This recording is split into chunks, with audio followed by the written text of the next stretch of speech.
Hello everyone, I am here to help you today. I know you use this video to fall asleep. So before that, like the video and subscribe to the channel. Also, where are you from and what time are you watching? Now get comfortable and relax. I can still remember the stifling silence of that night, the kind that settles too thickly in the air. Like a damp blanket, you can't shrug off the house we rented for our business trip. Loomed in the darkness, old shutters creaking in an almost rhythmic pattern. No wind touched the tall trees outside, yet somehow they seemed to sway as if caught in a silent storm. The porch light flickered, casting jittery shadows that danced across the warped wooden planks. Even before I set foot inside, something felt wrong, like the entire place was holding its breath, waiting to exhale the moment we let our guard down. I had arrived in this small town earlier that afternoon, alongside my colleague who traveled with me as part of our job. We were both commercial representatives, and our work often took us to remote places where we would stay in whatever accommodation was cheap and available. This time we had booked a modest house that stood on the edge of a winding country road. It was far from the main square, which meant the streets were emptier and darker than anything I was used to. The first impression of the house was not entirely unpleasant. It was quaint in a worn-out way, with a wooden exterior that showed signs of age, but still possessed a certain rustic charm. There was no immediate indication of the unsettling night to come, but I remember feeling a faint unease in my stomach when I walked in. The interior smelled faintly of stale air, as though no one had lived there for quite some time. The floors creaked with every step, and the walls seemed almost too bare. With just a few outdated pictures and a mirror in the hallway, my colleague claimed the smaller bedroom near the front window, while I took the slightly larger one in the back. We had spent a long day on the road and were looking forward to resting before meeting our client in the morning. Before turning in, we decided to make a quick run to a local grocery store a few blocks away to grab a few snacks and drinks. It was during that brief outing that something began to shift. The grocery store was nearly empty. A handful of flickering fluorescent lights illuminated the aisles, but the rest remained oddly dim, as if half the bulbs had burned out long ago. My colleague and I walked through the aisles, noting how limited the stock was. It felt almost apocalyptic, seeing so many barren shelves still. We picked out some bags of chips, a few sodas, and some bottled water. I tried to shrug off the strange vibe I got from the store, attributing it to the late hour and my own fatigue. It never occurred to me that someone else might be watching us. When we returned to the house, we set our groceries on the kitchen table. A single overhead light cast an anemic glow, barely reaching the corners of the room. The countertops were a tired shade of yellow and the cabinets hung slightly, askew, revealing chipped paint and tarnished handles. My colleague suggested we get some rest to be fresh for the next day. I nodded in agreement, feeling a sense of relief at the idea of lying down. But that relief would be short-lived. Soon after we separated into our respective rooms, I felt a subtle vibration in my pocket, checking my phone. I saw a text message from an unknown number. The content made my heart skip a beat. It mentioned the brand of chips I had just purchased, followed by a detail about the flavor my colleague preferred. At first, I thought it had to be someone from our circle of work contacts playing a prank, maybe a coworker who had seen us on the road and wanted to mess with us. But my chest tightened because I hadn't mentioned that specific snack to anyone. My colleague and I had only been in that store for 5 minutes, speaking quietly about which chips we liked, trying to calm down. I walked to my colleague's door and tapped lightly. We spoke in hushed tones through the cracked doorway. Both of us puzzled. He told me to ignore it, that it might be a random scam message. He half-jokingly said there must be coincidences sometimes, especially in small towns where local numbers got recycled. Despite his attempt to sound dismissive, I could hear the unease in his voice. We agreed to keep our phones on silent and call it a night. I went back to my room. The bed was lumpy and covered in old-fashioned sheets that gave off a faint scent of mothballs.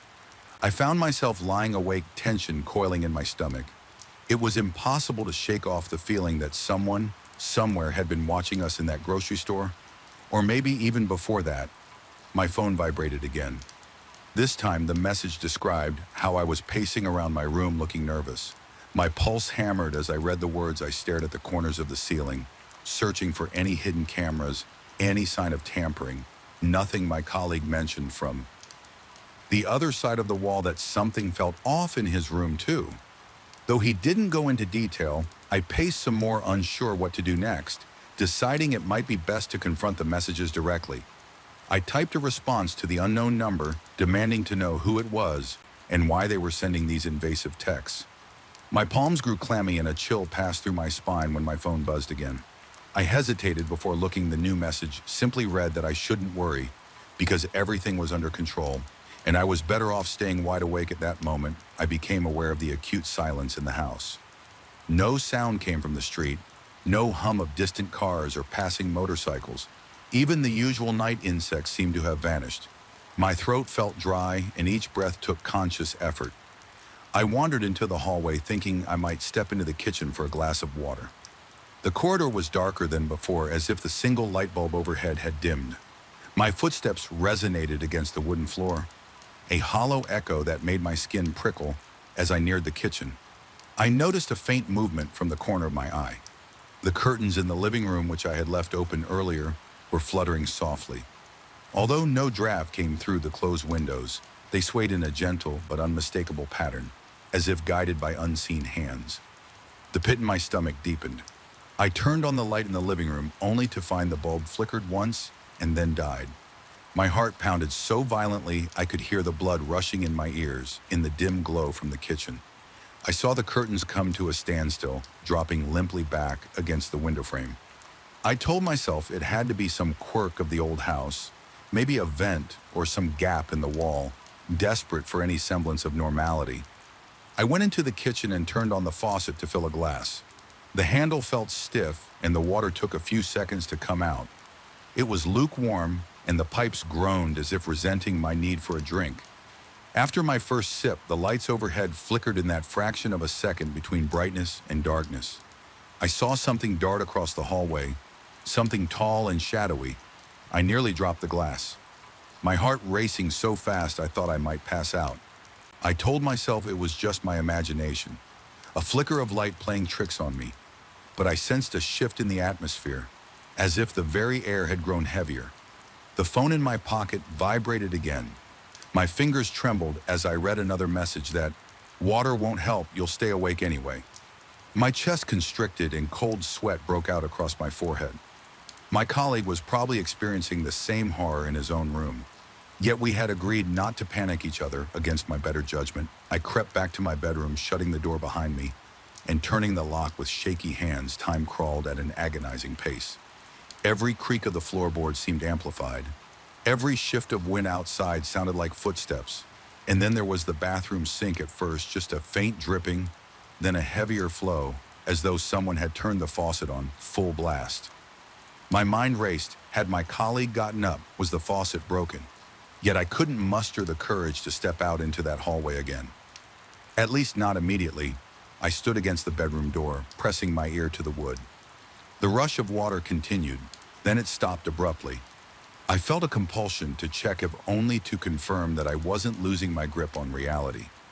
Forcing myself to turn the knob, I ventured into the corridor once more. My legs felt weak. I approached the bathroom doorway and found the light already on the sink was still dripping droplets plinking against the porcelain. Though the faucet had been closed, water continued to ooze out, forming a small puddle around the drain. I caught a glimpse of my reflection in the mirror above the sink. My face was pale, sweat beading on my temples, eyes wide with confusion and fear. Then my phone buzzed again, making my heart jerk. Another text checked the mirror more closely. Nausea swelled within me. I glanced up at my reflection, once again noticing how warped it looked. My features seemed subtly distorted, as though the mirror's surface was not quite flat. I stepped closer and saw the overhead light flicker, bending my reflection in ways that defied normal physics. It could have been an optical illusion, a trick of old glass and failing electricity, but at that moment it felt like the mirror was alive, or at least possessed by something that thrived on my terror. A sudden rustling sound made me spin around. The hallway behind me was empty, but I felt certain something had been there just seconds before my legs shook and my breathing turned shallow. I retreated to my room, locking the door again and pressing my back against it. The messages kept coming, though I tried to ignore them. They described my every action, how I was standing, how my breath was ragged, even the way my hands kept shaking.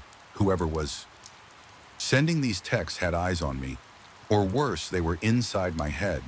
I couldn't decide which possibility scared me more. Around this time, my colleague tapped lightly on my door, asking if I could hear the strange noises too. I responded that I could, my voice barely rising above a whisper. He then mentioned he was receiving odd messages, ones that described his every move and told him not to sleep. It felt surreal hearing confirmation that I wasn't alone in this. Neither of us dared raise our voices or go searching for help. The very walls seemed to be listening, waiting for us to reveal our fear so it could amplify it. Hours passed in a torment of creeping dread. The house became a canvas for every nightmare scenario running through my head. I heard faint knocks behind the walls, the floorboards squeaking outside my door, the faint rustle of curtains, even though no wind blew. Sometimes I thought I heard whispering in the hall, though I could never distinguish words, just a low, unintelligible murmur that made my skin crawl. My body shook with each wave of adrenaline. Sweat soaked the back of my shirt. Yet I felt cold, as if an icy current licked at my skin. Somewhere close to dawn, the messages stopped. I hadn't realized how quiet my phone had become until I checked it and saw the last text had arrived nearly an hour earlier. It simply said, "Don't think you're safe." By then, the sky was lightening to a dull gray, and a weak glow filtered through the thin curtains. Exhaustion weighed down my eyelids, but I was too terrified to succumb to sleep. My colleague's door creaked, and I heard him step into the hallway. He said he wanted to get out of the house as soon as possible to pack up and leave. I agreed silently, words caught in my throat. We gathered our belongings in tense silence, each movement feeling magnified in the still morning. The air was less oppressive now, but the memory of that suffocating tension remained. Neither of us dared to check every room thoroughly. Instead, we made sure we had our phones, laptops, and any essential items. The rest could be replaced if needed. Our only objective was to leave the house and never look back. As I closed the front door behind us, I couldn't resist a final glance at the windows for just a second. I imagined I saw a flicker of movement behind the curtains. My pulse quickened, but I said nothing. We drove away from that small town, our tires kicking up gravel and dust. The early sunlight casting long shadows across the road. My colleague and I tried to discuss the events in a logical way. Maybe we had fallen victim to some elaborate prank or local superstition. Maybe the house was rigged with hidden cameras, yet neither explanation fully accounted for the unsettling texts that matched our actions in real time, nor did it explain the cold presence that made every hair on my body stand on end. We reached the highway and breathed a collective sigh of relief, but deep down I knew the experience would never truly leave me. Weeks later, I still find myself waking in the middle of the night, gasping for air, convinced that my phone is buzzing with more messages. My heart thunders against my rib cage until I check the screen and see no new notifications even, so I can't shake the feeling that whoever or whatever was behind those messages might still be out there watching from some dark corner, just waiting for the perfect moment to remind me that I'm not safe. Sometimes I replay the events of that night in my mind, searching for clues or rational explanations. But the more I reflect, the stronger my suspicion grows that we encountered something beyond mere surveillance or pranks. To this day, I don't know if it was a person with twisted motives or if something else had latched onto our presence in 2000. That lonely house, all I know is that every instinct in my body screamed that we were being toyed with by a force that fed on our fear. I still see flashes of that warped reflection in the bathroom mirror. When I close my eyes too long, I still feel a phantom chill wash over me. When I stand alone in a dark room, and on the rare occasions I find myself in another quiet, desolate place for work, I catch myself glancing at my phone, half dreading, half expecting another text from that unknown number. The worst part is the lingering uncertainty. Whoever sent those messages never demanded money or made overt threats. Instead, they seem fixated on the notion of keeping us awake, heightening our paranoia, pushing us to the edge. The horror of it wasn't in any explicit violence, but rather in the way it invaded our minds, sowing seeds of distrust in our own perceptions. Even though we left that house intact, a piece of me feels as though I never truly escaped every bump in the night. Every flicker of the lights, every unexplained rustle of fabric in a still room, now carries echoes of that oppressive darkness. It's a reminder that sometimes terror doesn't need to manifest in physical harm. Sometimes it's enough that it watches you, learns your fears, and makes you doubt your own senses. I've tried to move on, pouring myself into work, convincing my colleague that it must have been a fluke. Yet no matter how busy we stay, the memory of that night lingers, casting a shadow over every mundane action. We've stayed in countless rentals since then, and none have shown the same signs of malevolence. But whenever I encounter a flickering light or a slowly dripping faucet, my stomach tightens with dread. I recall the way the curtains moved on their own, how the house's silence turned suffocating, how the techs knew precisely what we were doing. In real time, even now, I keep my phone locked away. When I'm alone at night, the idea of another unknown number lighting up the screen is enough to make my hands shake, despite all logic telling me it couldn't possibly be the same presence. My instincts remain on high alert, and in those solitary moments just before I drift off to sleep, I sometimes sense a faint prickling at the back of my neck, as if unseen eyes are studying me from a corner. I refuse to acknowledge deep inside. I realize the fear may never fully subside.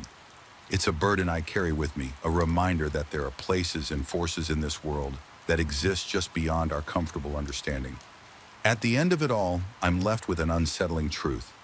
There are horrors we can't explain, terrors that don't rely on bloodshed or open violence. Sometimes the simplest act of observation of someone or something observing us can prove more harrowing than any physical threat.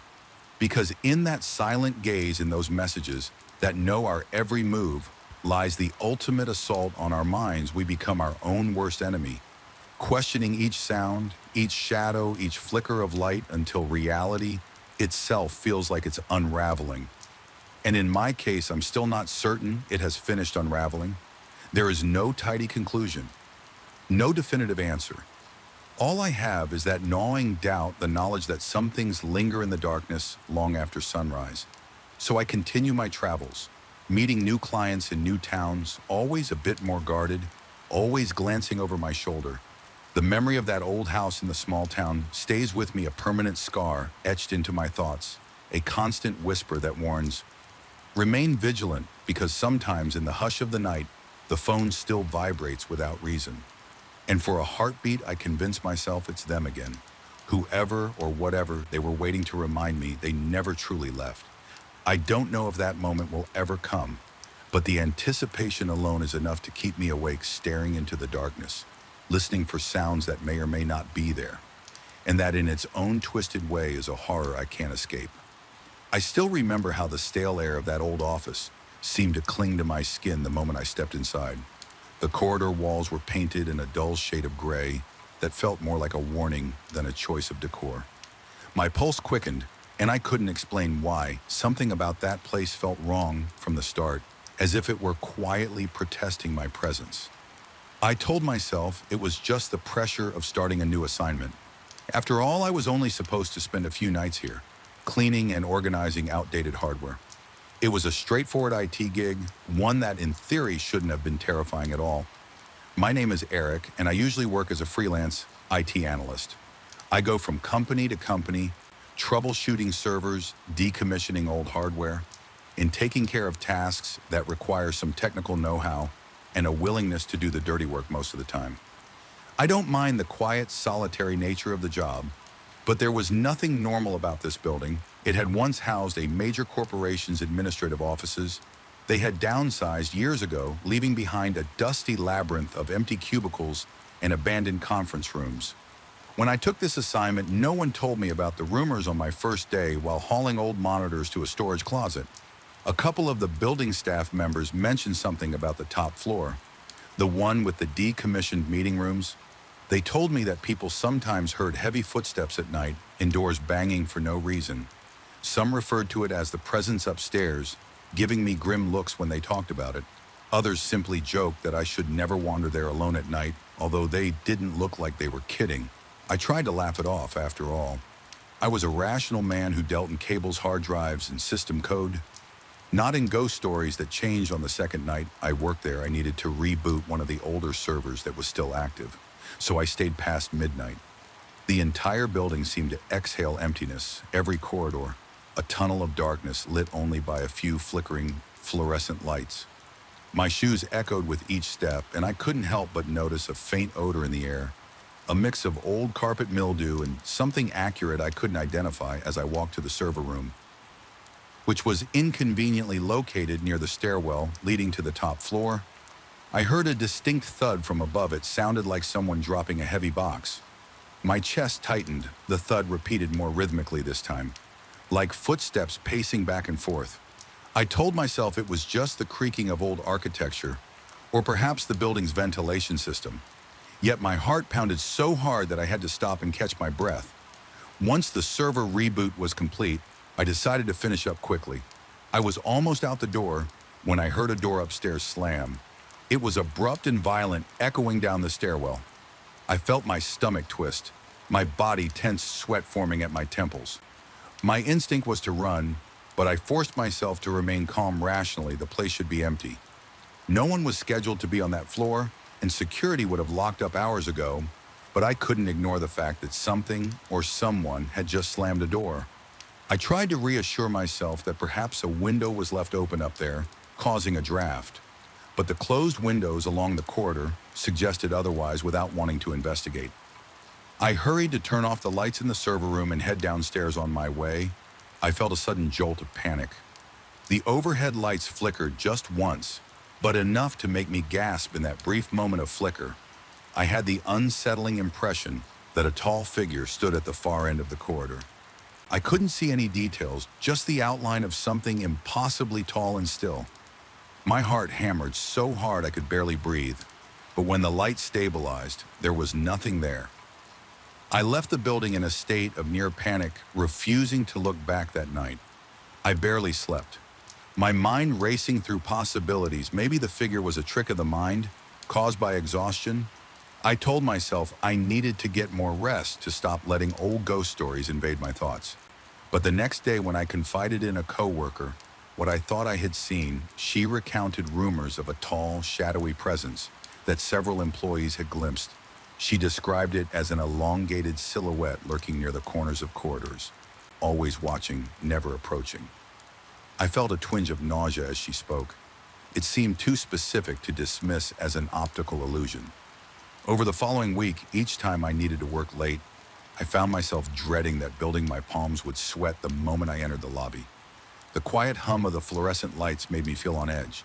Yet my tasks forced me to stay because certain server checks had to be done after hours to avoid disrupting daytime operations. Unfortunately, the older hardware was stored on the very floor everyone avoided. I would stare at the elevator doors for a long moment, then choose the stairs instead. Something about stepping into an enclosed metal box made me feel even more vulnerable. Most nights I heard small noises that could be dismissed as the building settling, a faint crack here, a groan of metal there. But there were times I clearly heard footsteps above me, heavy, deliberate steps that seemed to circle the perimeter of the top floor. Whenever that happened, my chest tightened, and I'd break into a cold sweat. My mouth would go dry, and I'd wait, half holding my breath, hoping the sounds would stop. Often they did, but the silence that followed was sometimes worse. It felt like waiting for the next heartbeat of something enormous and hidden. One night I tried to bring a coworker upstairs with me, just for company. She insisted she was too busy with her own tasks. I nearly begged her, but ultimately I went alone. I recall gripping the rail of the staircase so tightly my knuckles went white. The corridor lights flickered more than usual. My ears seemed hyper-aware of every little sound, the faint buzz of electricity, my own shoes scraping the floor and the blood pounding in my ears. When I opened the door to the main corridor of the top floor, I felt an immediate urge to flee. The atmosphere was thick, as if the air itself carried a menacing weight. I could smell that acrid scent again, some cross between burnt plastic and decaying drywall. My stomach churned and I swallowed hard, determined to get my job done. Fast as I moved to collect some old routers, from a dusty room I caught something in the reflection of the glass wall that separated this room from the next. It was that same towering figure standing at the other end of the corridor, motionless, staring at me. I froze, and the reflex made my whole body go rigid. my breath catching in my throat for what felt like ages. I couldn't tear my gaze away. Then, without warning, the figure took a step back and the reflection vanished. I turned around, but there was nothing there. Just an empty corridor with outdated furniture, stacked haphazardly. By this point, my nerves were frayed. I felt an uneasy mix of terror and curiosity, but I mostly just wanted to get out. My mind raced. Could it be a trick of the overhead lighting? Was I having a stress-induced hallucination? The sense that something was watching me, that it could appear anywhere, anytime, gnawed at me constantly. My coworkers seemed unconcerned, content to believe it was all part of the building's ghost story, but I knew what I had seen. I couldn't shake the feeling that it was no mere shadow. In the following days, I found myself avoiding eye contact with the stairwell to the upper floor. Each time I passed it, I'd get that tight feeling in my chest, that sense of being observed at night if I was forced to be there. Every echo, every creak seemed to magnify a hundredfold. There were also times I heard a faint whisper, though I couldn't make out words, only the soft, persistent murmur of something not quite human. My body would respond with a surge of adrenaline, heart slamming against my rib cage, limbs going clammy. My supervisors began asking if I was feeling all right. I tried to explain in vague terms that the place was getting to me, that the environment felt oppressive. They offered to let me adjust my hours, perhaps coming in earlier in the evening, so I could leave before midnight. But a few tasks still needed to be done in the early morning hours. And inevitably, I found myself alone in that place. One particularly unsettling night. I was in the second floor server room running firmware updates around 2 a.m. I heard a door upstairs slam 3 times in quick succession. It was so loud that I felt it in my chest. My throat constricted and I nearly dropped my flashlight. The temptation to flee was overwhelming, but I remembered that the servers would be in the middle of a critical update for another half hour if I left. Then it could corrupt the entire system, so I stayed, each minute stretched into an eternity. The next few minutes passed in eerie silence, and I almost convinced myself that maybe the wind had blown through an open window. Then directly above my head, I heard what sounded like rapid footsteps running across the floor.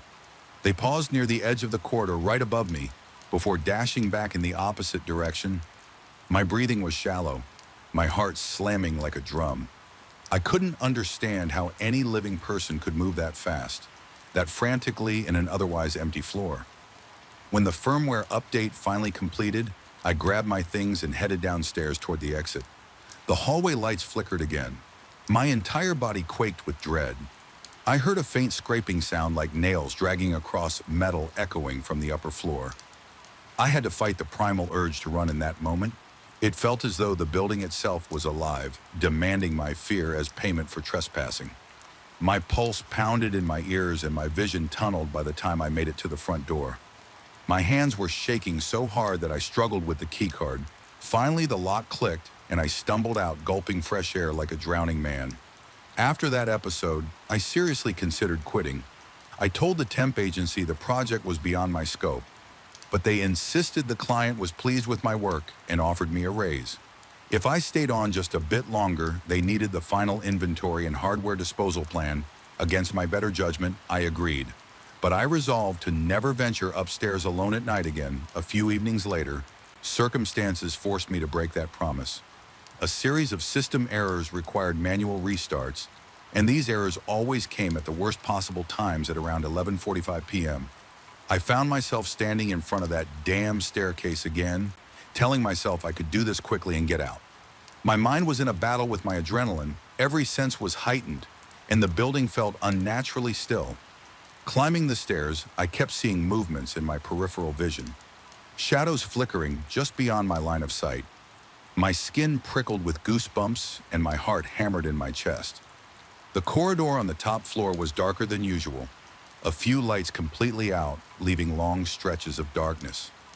I used my flashlight, but it seemed to illuminate only a narrow path, leaving the rest of the corridor in suffocating gloom. As I approached the final conference room, the door creaked open on its own, my breath caught in my throat. The darkness beyond that door felt alive, a tangible force pressing against my senses. Then I heard something, a guttural rasp, as though someone or something was struggling to breathe. My legs nearly gave out beneath me, but I forced myself forward, pushing the door fully open with a trembling hand. Inside, the air was colder than the rest of the floor, and an unrelenting sense of being observed weighed heavily on me. I shone my flashlight around, and that's when I noticed the reflection in the large glass panel at the back of the room. The tall figure stood there again, looming impossibly high. My chest constricted as I watched it raise what looked like an arm far too long to be human. My entire body seized in panic. I wanted to scream, but my voice seemed locked inside my throat. I stumbled backward, tripping over a pile of cables, flashlight clattering on the floor in the frantic moment that followed. I scrambled to pick it up, flicking the beam wildly around the room. The figure was gone. I wasn't sure whether that was more comforting or more terrifying. Something inside me broke at that moment, and fear gave way to a jolt of desperate determination. I ran out of the room, slamming the door behind me, and sprinted down the corridor. My lungs burned and my vision blurred with tears of pure terror. It felt as though the building itself pulsed with malevolence, each step echoing a fraction of a second too late, as if something followed in perfect mimicry. By the time I reached the stairs, my knees wobbled and I nearly collapsed. I forced myself down step by agonizing step, feeling as if I was descending into some other realm rather than escaping it. When I finally burst into the ground floor lobby, I was shaking so violently that I could hardly function. My mind raced with questions. Was that entity real? Or had I gone mad from stress and lack of sleep? Why did it watch me, and why did it lurk in reflections? The uneasy possibility that it was feeding off my fear noted at me. I left that night and never returned alone. I negotiated daytime-only shifts, strictly refusing any nighttime assignments. My supervisors weren't thrilled, but they allowed it, possibly seeing the terror etched on my face. Whenever they asked about the presence upstairs, I'd only say I wanted no part of it. Even recalling the memories makes my heart pound. Eventually, the job ended. I completed my tasks, signed off the inventory, and moved on to my next contract. But the echoes of that building have never left me to this day. I'll catch myself glancing at reflective surfaces in unfamiliar corridors, half expecting to see that impossibly tall shape. Standing there, watching sometimes at night, I'll hear noises in my own home that remind me of those footsteps pounding overhead. I'll bolt upright in bed, breath, ragged heart hammering, until I remind myself where I am. Yet a nagging doubt remains: did I escape that presence, or did it follow me? I can't say for certain. All I know is that whenever I recall the stale air, the flickering lights, and that looming silhouette, a chill crawls down my spine that no amount of reassurance can erase. I survived that place physically unscathed, but a lingering unease haunts me. A piece of that old office is lodged somewhere deep in my mind. Sometimes I wonder if the darkness I encountered was simply a reflection of my own stress and anxieties, or if in fact that building concealed something far more malevolent than a haunted legend. Either way, I haven't found a definitive explanation, just a lasting dread. And whenever I hear a door slam or see a flicker of movement in a corridor, I can't help but remember that place and its silent watcher waiting in the shadows. I used to believe that the quietest hours before dawn held a sort of solemn beauty. I was convinced there was something almost spiritual about existing in a space that was usually crowded and chaotic, only to find it deserted and silent. That changed the night I heard a whisper echoing from the men's locker room when there was no one else around. Ever since then, the silence in that 24-hour gym has taken on a menacing edge, and I can't walk through those heavy glass doors without feeling my heartbeat rattle my entire chest.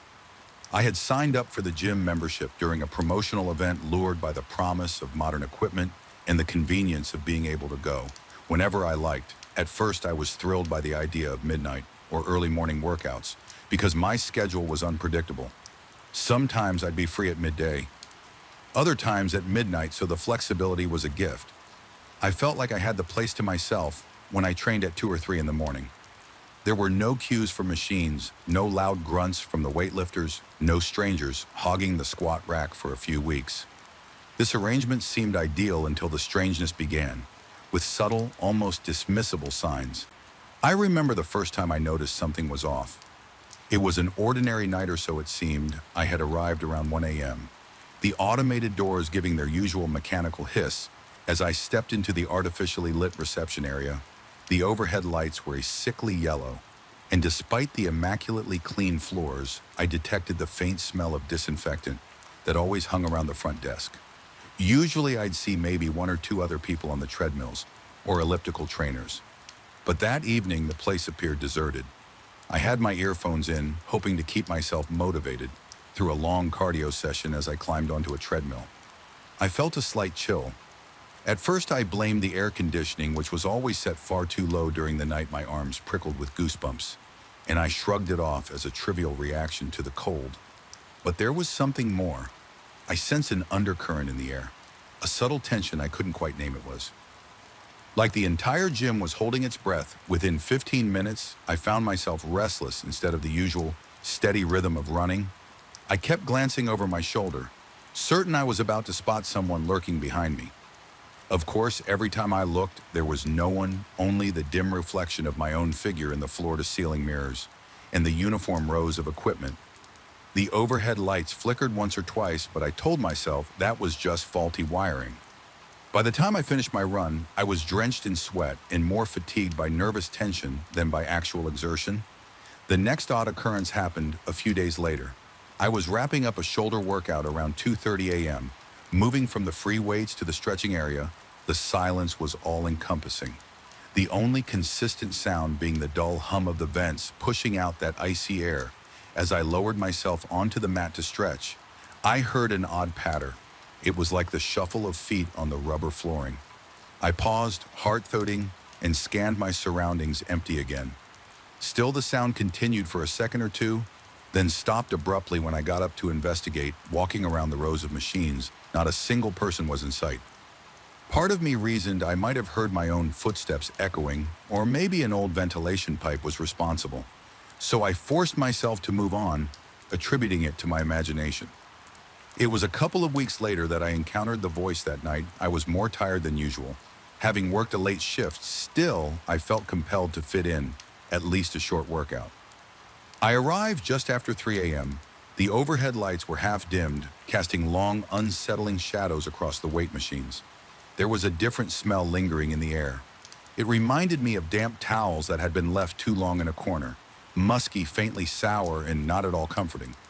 I started my routine with some light cardio, then proceeded to do a few sets of bench presses. Midway through my last set, I realized I was unbelievably thirsty. My throat felt dry and sandpaper rough, so I decided to take a short break and head to the water fountain near the men's locker room. The corridor leading there was bathed in flickering fluorescent light, the harsh glow seeming to strobe against the pale tiles. My footsteps echoed oddly, as if the hallway was stretching longer with each step. Just as I bent down to fill my bottle, I heard it, a faint whisper in Portuguese. It was distinctly clear but drained of volume, as if carried by a dying breath. The words were poent, and the invitation or command, whatever it was, stopped me cold. Initially, I assumed it was another gym goer, calling out from inside the locker room, maybe beckoning a friend. Yet the voice felt off, like someone speaking from a distance that was both too close and too far at the same time. Heart pounding, I stood upright and scanned the corridor. The door to the men's locker room was slightly ajar, and no light seemed to be on inside, just a dim glow from a single overhead bulb. I told myself it had to be a staff member or some other restless soul. So taking a tentative step forward, I called out a soft greeting. No response came, but the sense of being watched was overwhelming. I could almost feel eyes peering at me from the dark recesses. Stepping inside, I was met with an unearthly stillness. The row of lockers stretched out in front of me, and the room smelled of antiseptic mixed with stale sweat. My skin crawled as I walked past bench after bench, each unoccupied, each silent. I reached the showers and found the stalls empty. The entire space was deserted, yet I couldn't shake the certainty that someone had spoken to me only moments before I stood there, water bottle in hand, ears straining for any rustle or breath. When nothing followed, I quickly turned and left, feeling more unsettled than I could ever recall being in a public space. Over the next few nights, I couldn't shake the memory of that whisper. It replayed in my mind incessantly. Sometimes I would be in the middle of a set of squats, and the phrase would ring in my ears again, as if someone had just spoken behind me. My workout suffered because I started rushing through exercises, eager to finish and leave. But every time I tried to push the incident to the back of my mind, a new layer of dread draped itself over me.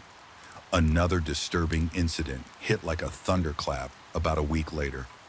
I'd convinced myself to face my unease head on by returning at my usual late hour.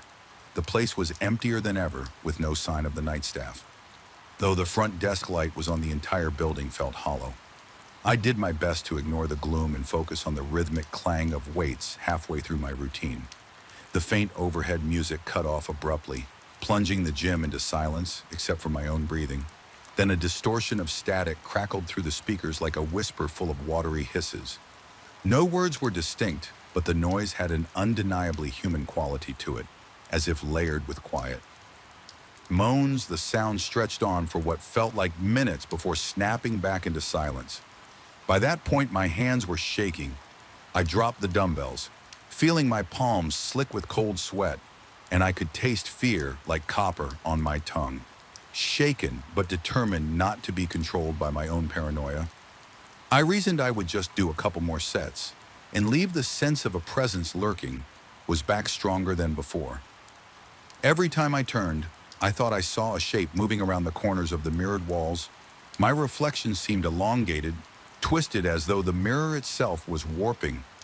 The overhead lights flickered relentlessly, creating brief intervals of darkness that felt like an entirely different realm. In those split-second blackouts, I swore I saw outlines of something. Not human shapes flickering at the edge of my vision. By the time I finished and walked toward the locker room to grab my bag, every nerve in my body was on fire. The corridor leading there was colder than before, making me shiver. Despite my sweaty workout clothes, I pressed my ear close to the locker room door, unsure why I was even doing it, and I heard faint breathing. It was soft, deliberate, and it made my stomach knot. My mind screamed at me to turn and leave, but some grim curiosity pulled me forward the instant I crossed the threshold. The lights above me went out in pitch blackness. I felt claustrophobic, my breath catching in my throat, reaching into my pocket. I hurriedly fished out my phone to use its flashlight. The weak beam illuminated only a small patch of the floor in front of me. With each step, the fluorescent fixtures overhead buzzed like insects trapped in a jar, occasionally sputtering with a sickly light that revealed lockers and benches in fragmented glimpses. Then I saw a figure or a shadow, it was impossible to say, which looming at the far end, the shape seemed to hover, without the normal posture of a person standing on two legs. I tried to call out, but my voice failed. Nothing came out but a ragged gasp. The shadow flickered or shifted, and in one fleeting second of faint light, it appeared to vanish. I stood there paralyzed, heart pounding so hard that each beat echoed in my ears. Suddenly, the overhead fixtures blinked back on, revealing the space in full clarity. Once again, the corridor of lockers was bare. It was an empty, ordinary locker room, as if nothing had ever been there at that moment. I felt an intense wave of dizziness, and it took a concerted effort to remain upright. My pulse wouldn't slow. My breathing was ragged, and a cold sweat coated every inch of my skin. I must have staggered out of the locker room and hurried to collect my belongings from the bench near the entrance. My hands trembled so badly that I nearly dropped my phone twice while stuffing it back into my pocket. My only coherent thought was to get out of that building, out into the safety of the night air. The automated doors slid open excruciatingly slowly. When I finally stepped outside, I realized I was panting as though I had run a marathon. The freedom of the open air felt fleeting, though I kept looking over my shoulder all the way to my car, convinced that something or someone was watching me from behind the tinted windows. In the following days, I tried to rationalize. I told myself it was stress, or that my imagination had run amok in the echoing emptiness of the gym. Maybe I was overtired, or maybe the new supplements I'd been taking had triggered jitters or hallucinations. But late at night as I lay in bed, images of that shadow and the echo of that disembodied potent consumed my thoughts. I felt trapped in a spiral of dread, and I couldn't dislodge the fear that there was something malevolent in that place, something that thrived in the silent hours.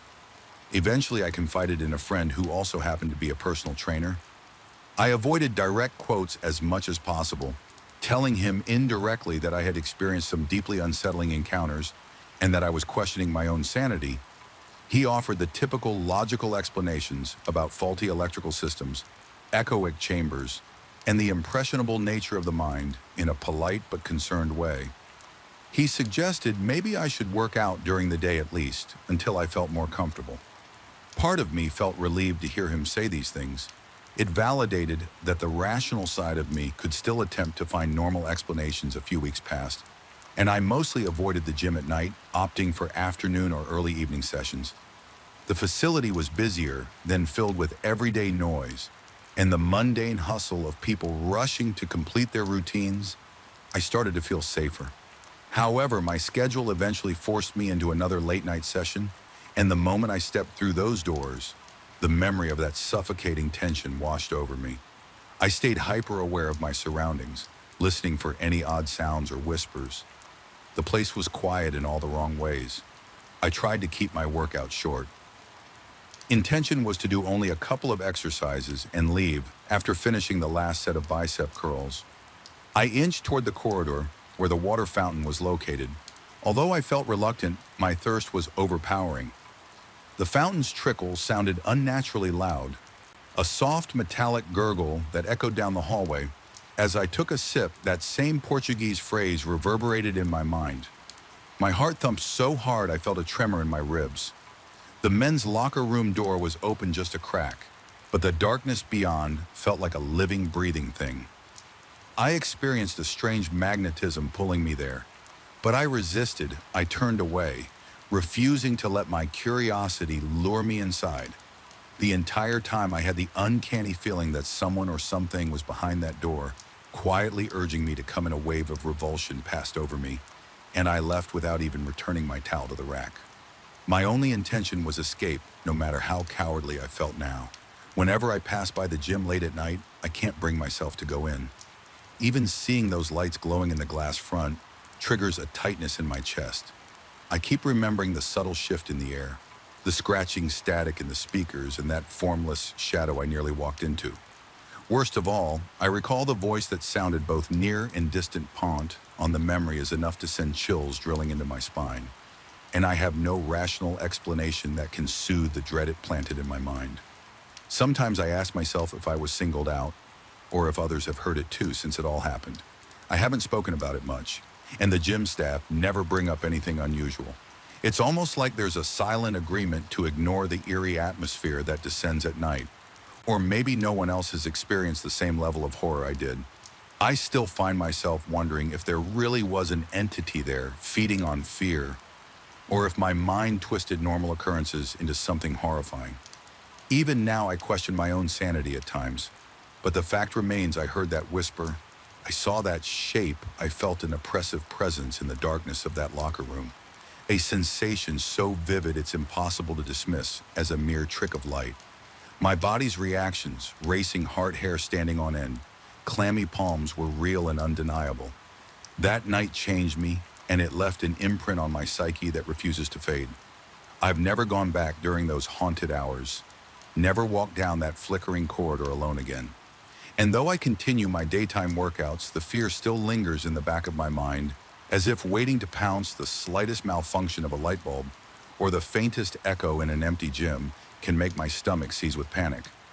I'm always on guard, half expecting to hear that disembodied voice calling out from the locker room, once more coaxing me into a darkness from which I might not return the same.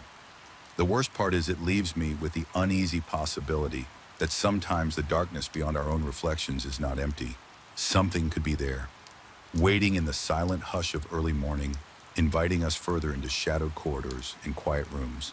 And when I remember that creeping dread and that single chilling phrase, I know one thing: I would rather stay outside in the safety of the night air than ever cross the threshold into that echoing void. Again, the air clung to us like a thick, invisible film.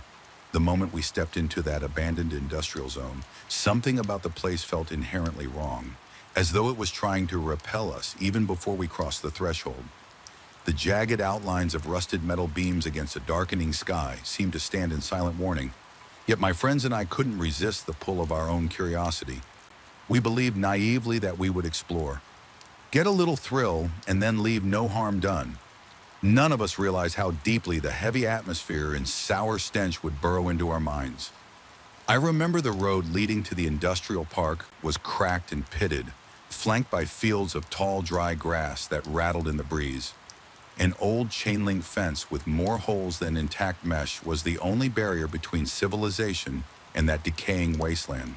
We'd heard rumors that chemicals had once been processed there, but nobody bothered to confirm. We just wanted an adventure, so we found a gap in the fence, slipped through, and navigated the deserted lot until we arrived at a massive corrugated metal building, looming in the gloom from the outside.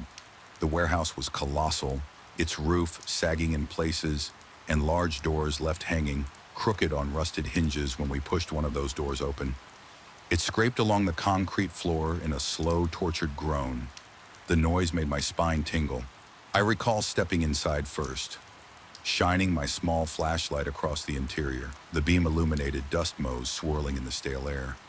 The place smelled foul, stale, sour, almost like old milk that had turned, but also chemical in a way that made my eyes water. My throat felt scratchy. I wanted to cough, but somehow I held it in. I tried to brush off the creeping dread as I waited for the others to follow. Dan, who usually cracked a joke to lighten the mood, seemed uncharacteristically quiet.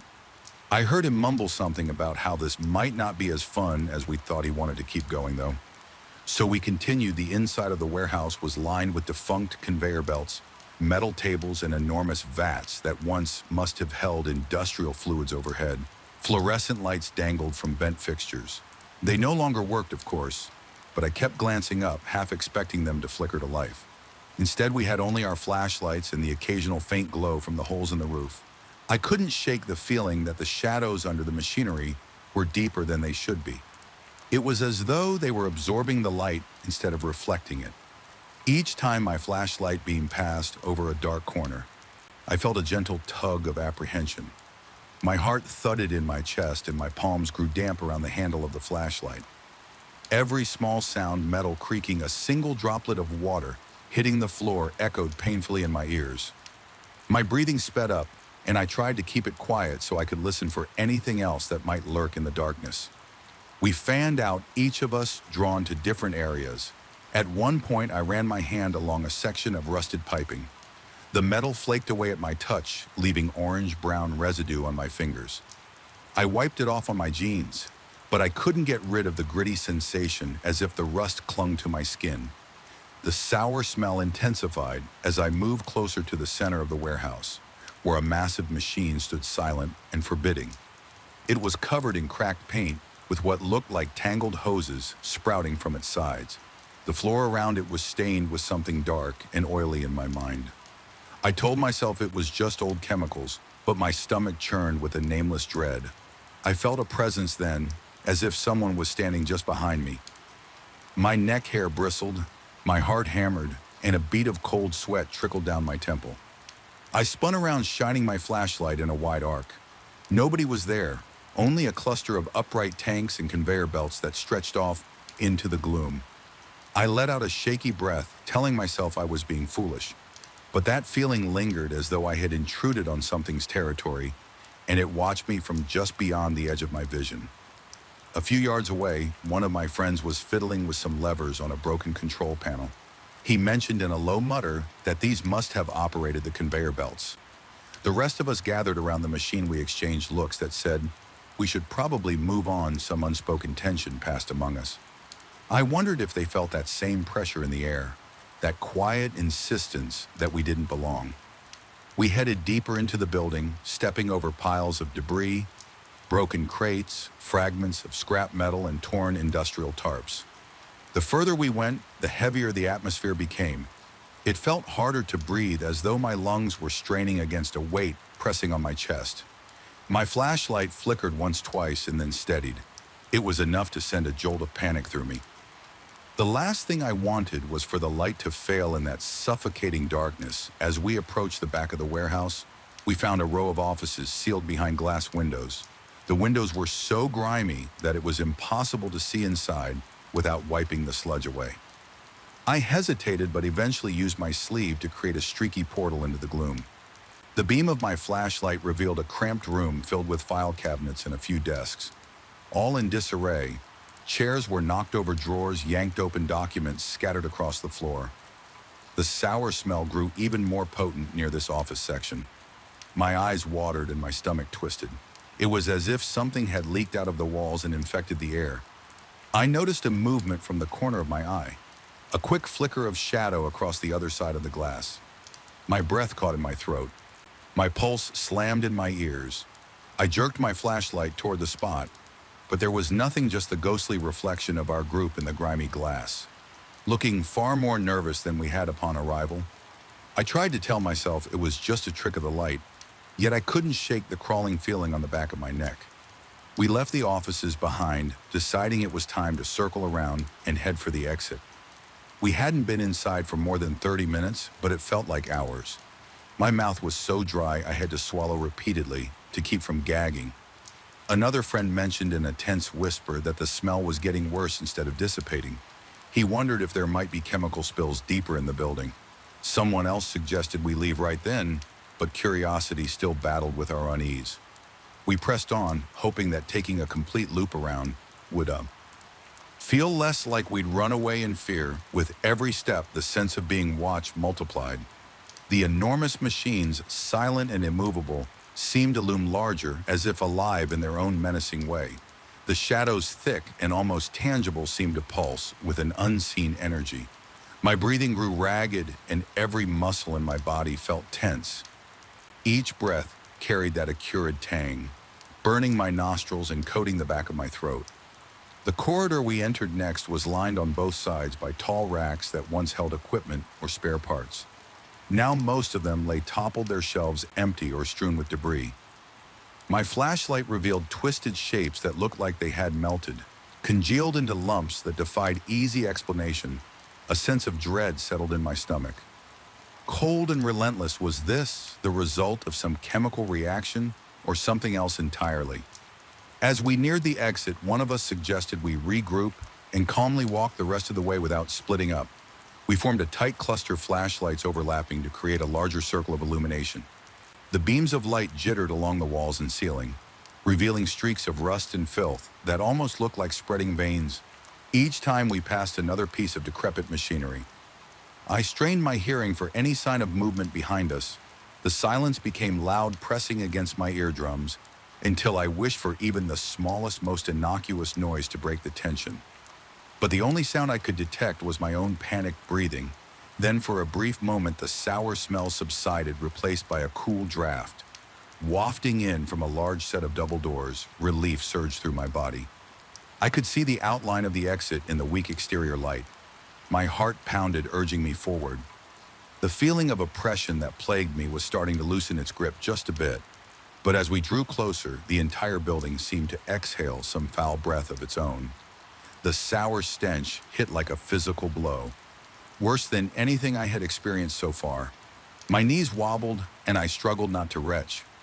I heard my friends letting out muffled curses, covering their mouths and noses. It was as if the place refused to let us leave without one final assault on our senses.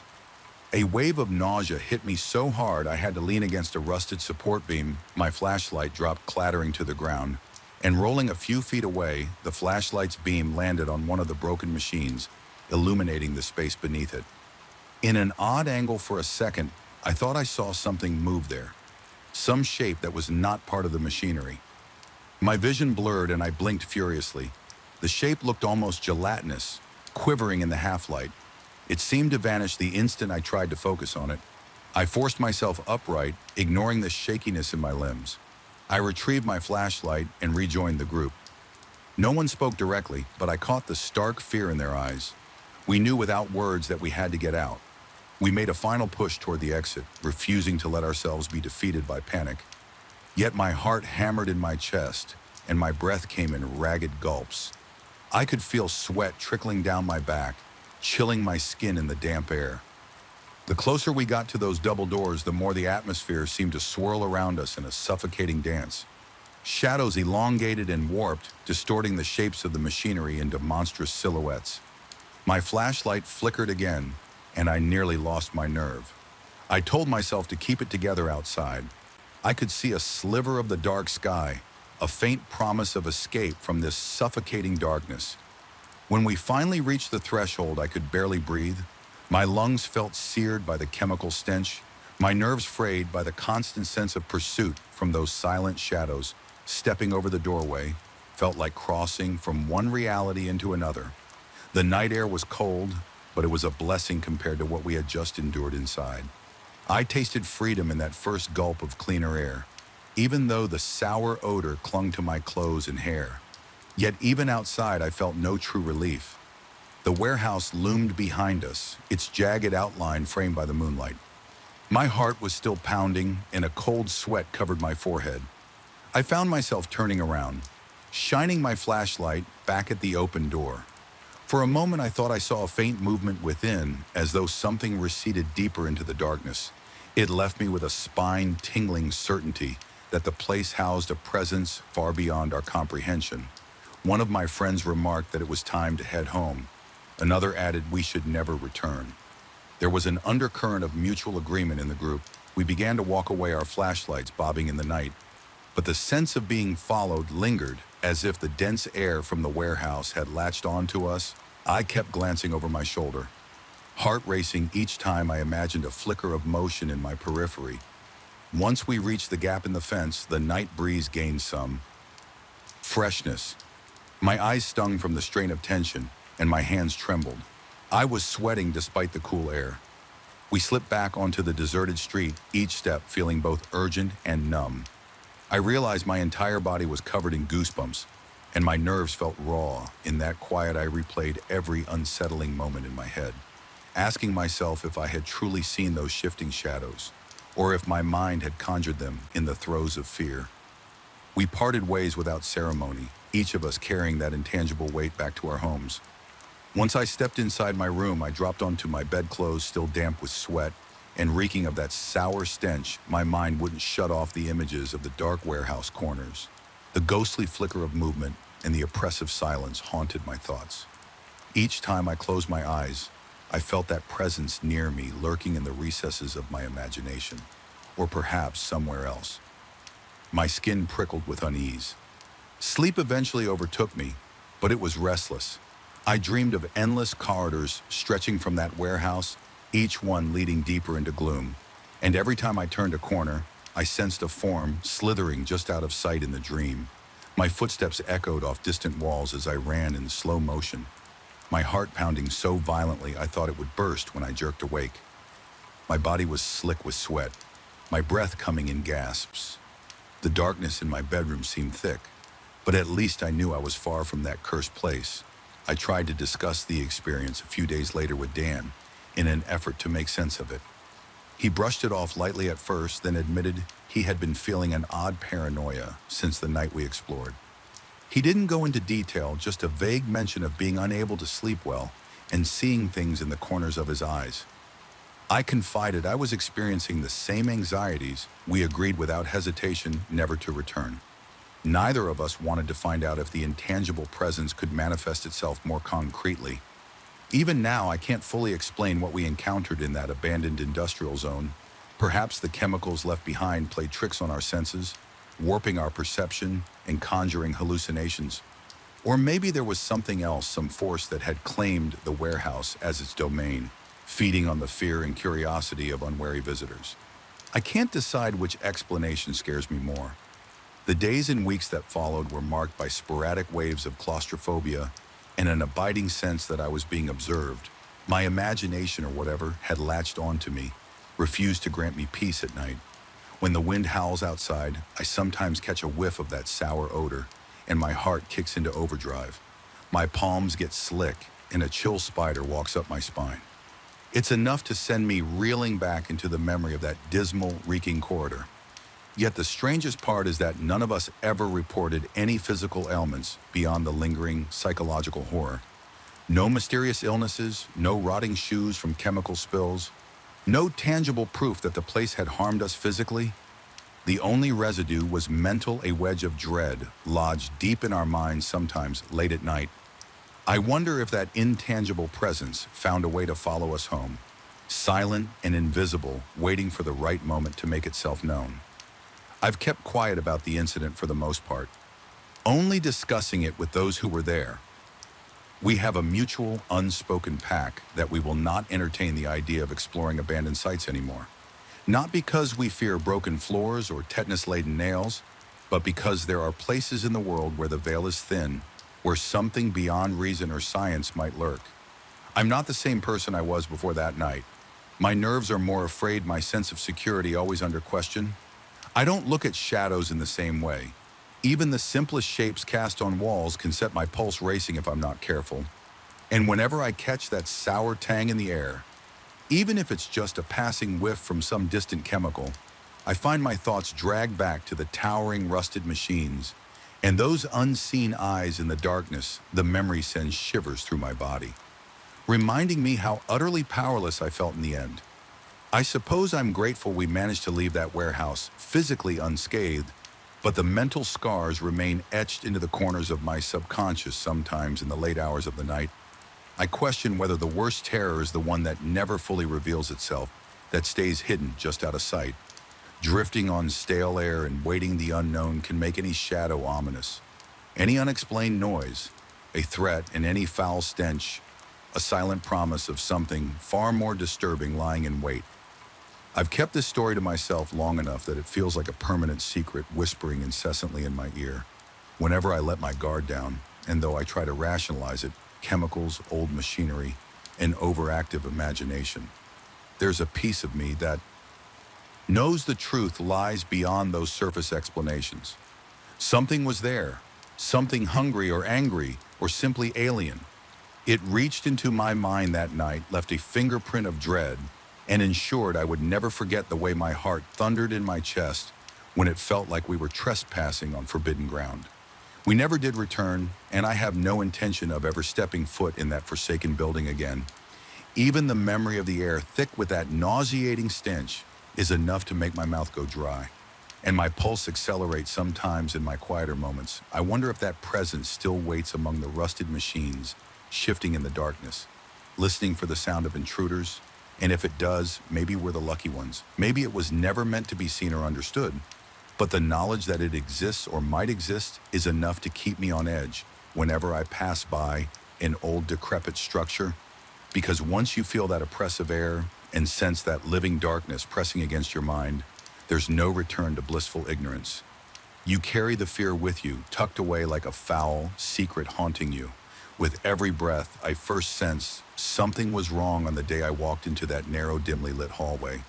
The stale air clung to my skin, and an inexplicable chill ran down my spine the moment I turned the key in the apartment door. Something about the building's silence felt unnatural, more like a hush forced upon it than a peaceful quiet.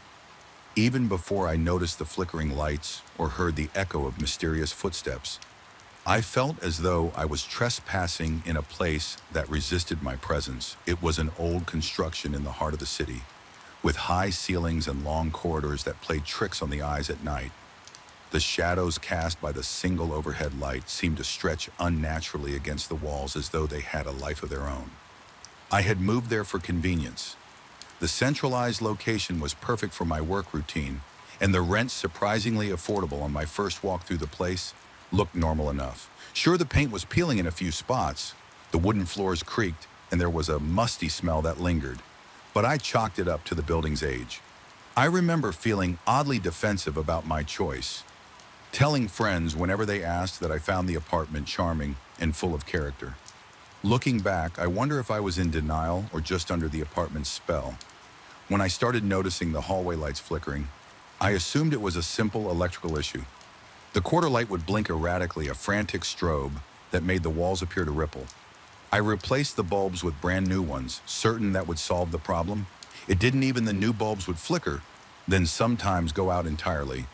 At first, I convinced myself it was a matter of faulty wiring.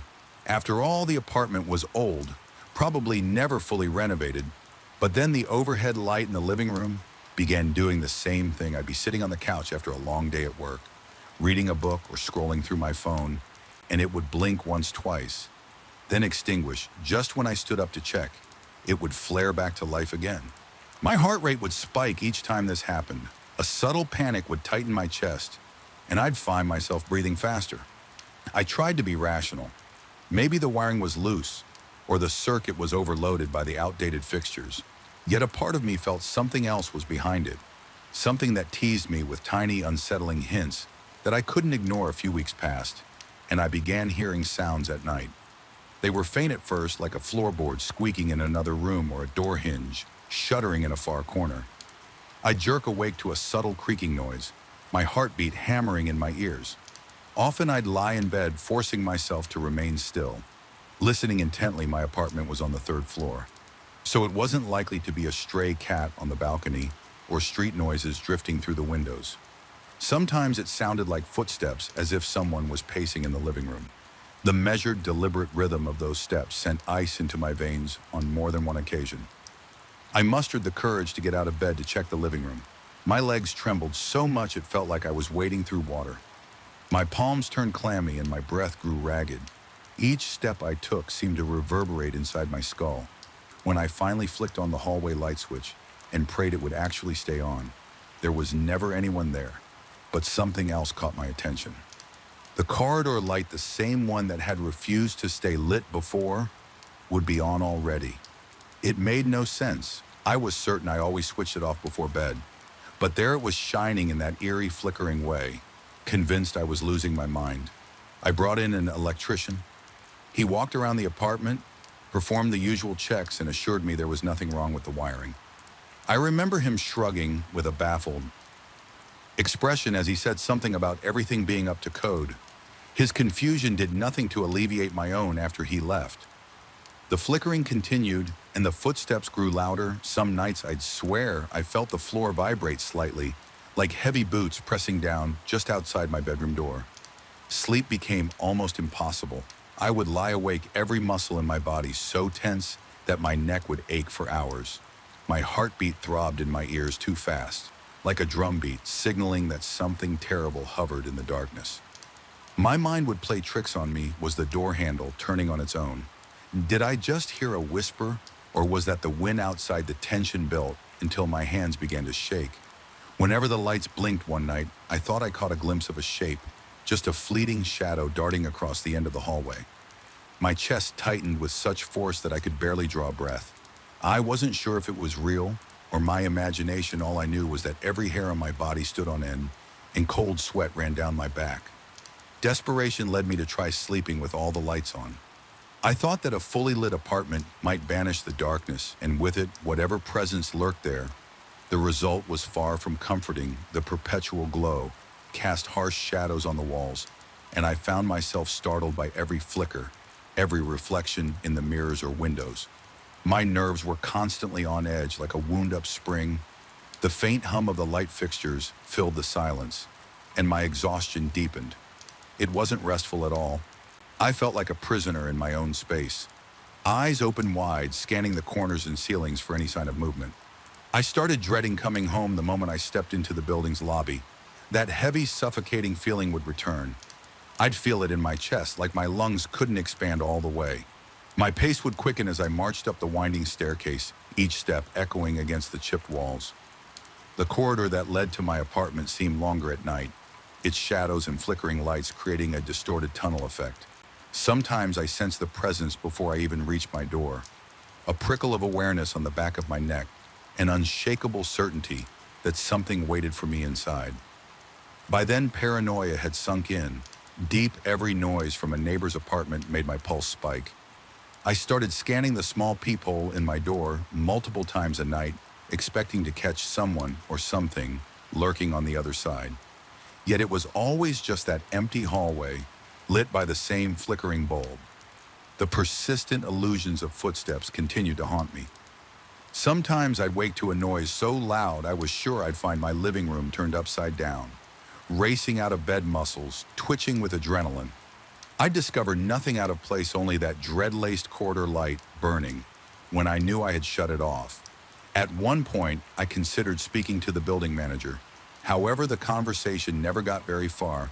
He was polite but dismissive, muttering that the building was old and odd.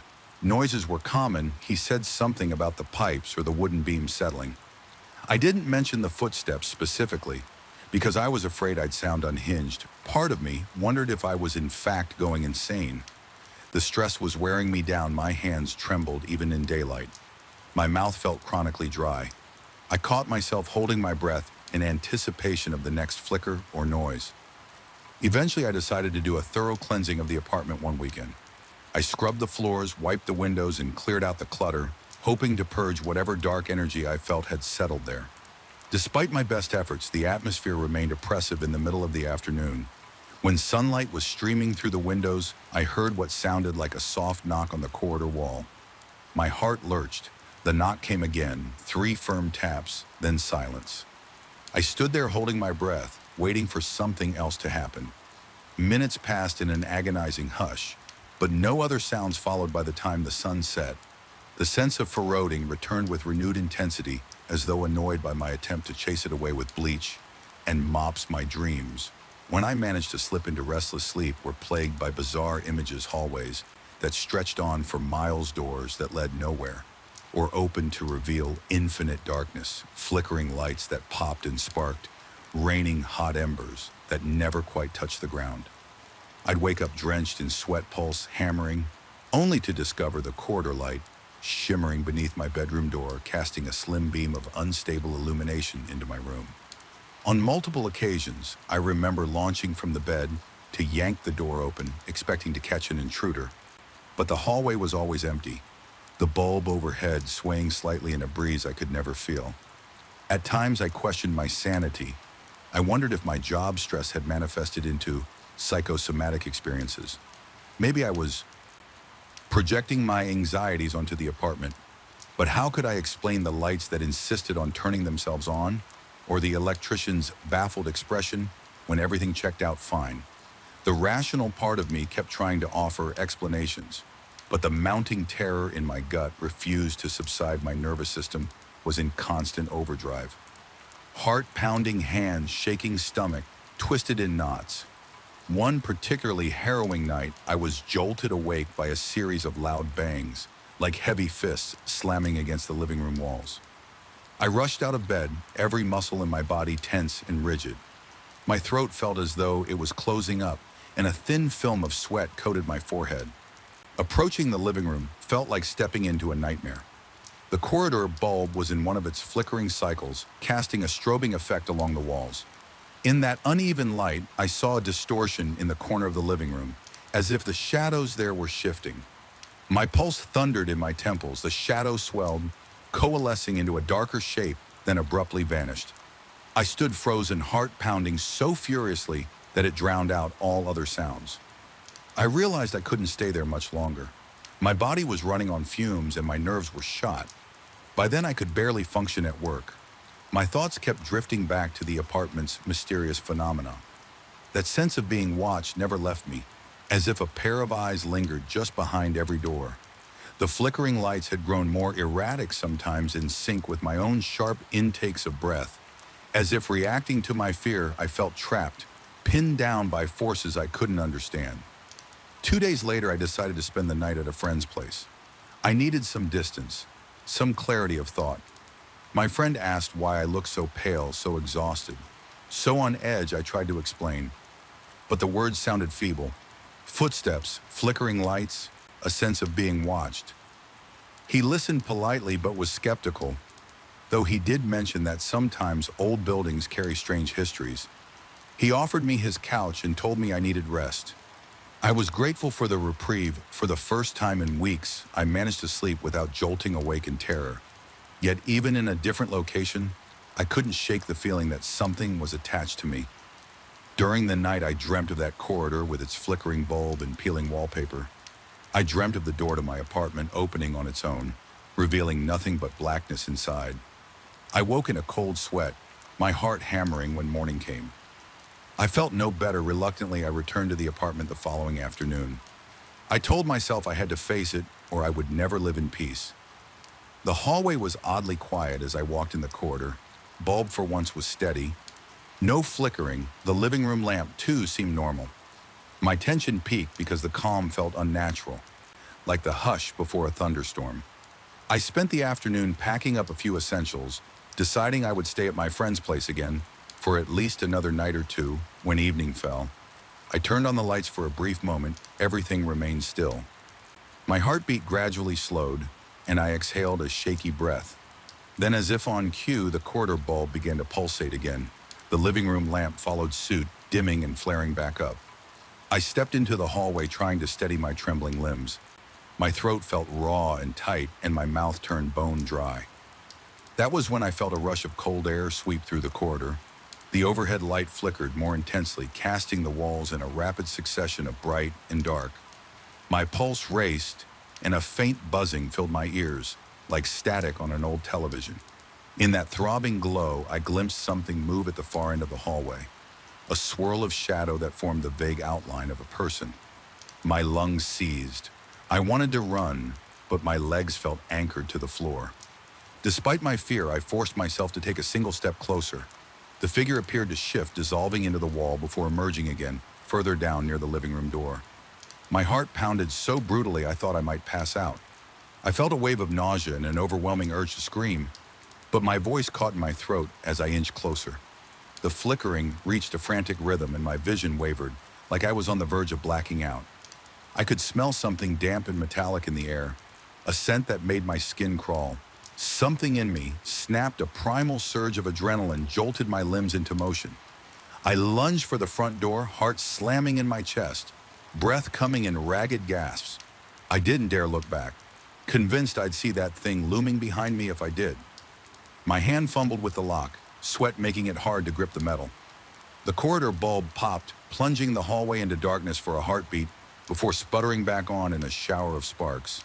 Finally, the door swung open, and I stumbled into the building's main hallway, nearly colliding with the opposite wall. I don't think I ever felt such overwhelming relief and lingering dread simultaneously. I stood there, hunched over, hands on my knees, gasping for air. I could feel my entire body shaking from my shoulders down to my calves. If anyone had stepped out of their apartment at that moment, they would have found me drenched in sweat, eyes wide with terror, looking like I had stared into the depths of something unfathomable. Leaving was the only option that felt right. Over the next few days, I arranged to terminate my lease. The building manager gave me a hard time, but I didn't care. I never spent another night in that apartment. Instead, I moved into a modest place across town, more expensive, smaller, and far less convenient. But for the first time in weeks, I slept with the lights off, with no strange footsteps or flickering bulbs to torment me. Even now, late at night, the memory of that flickering corridor light can make my pulse quicken.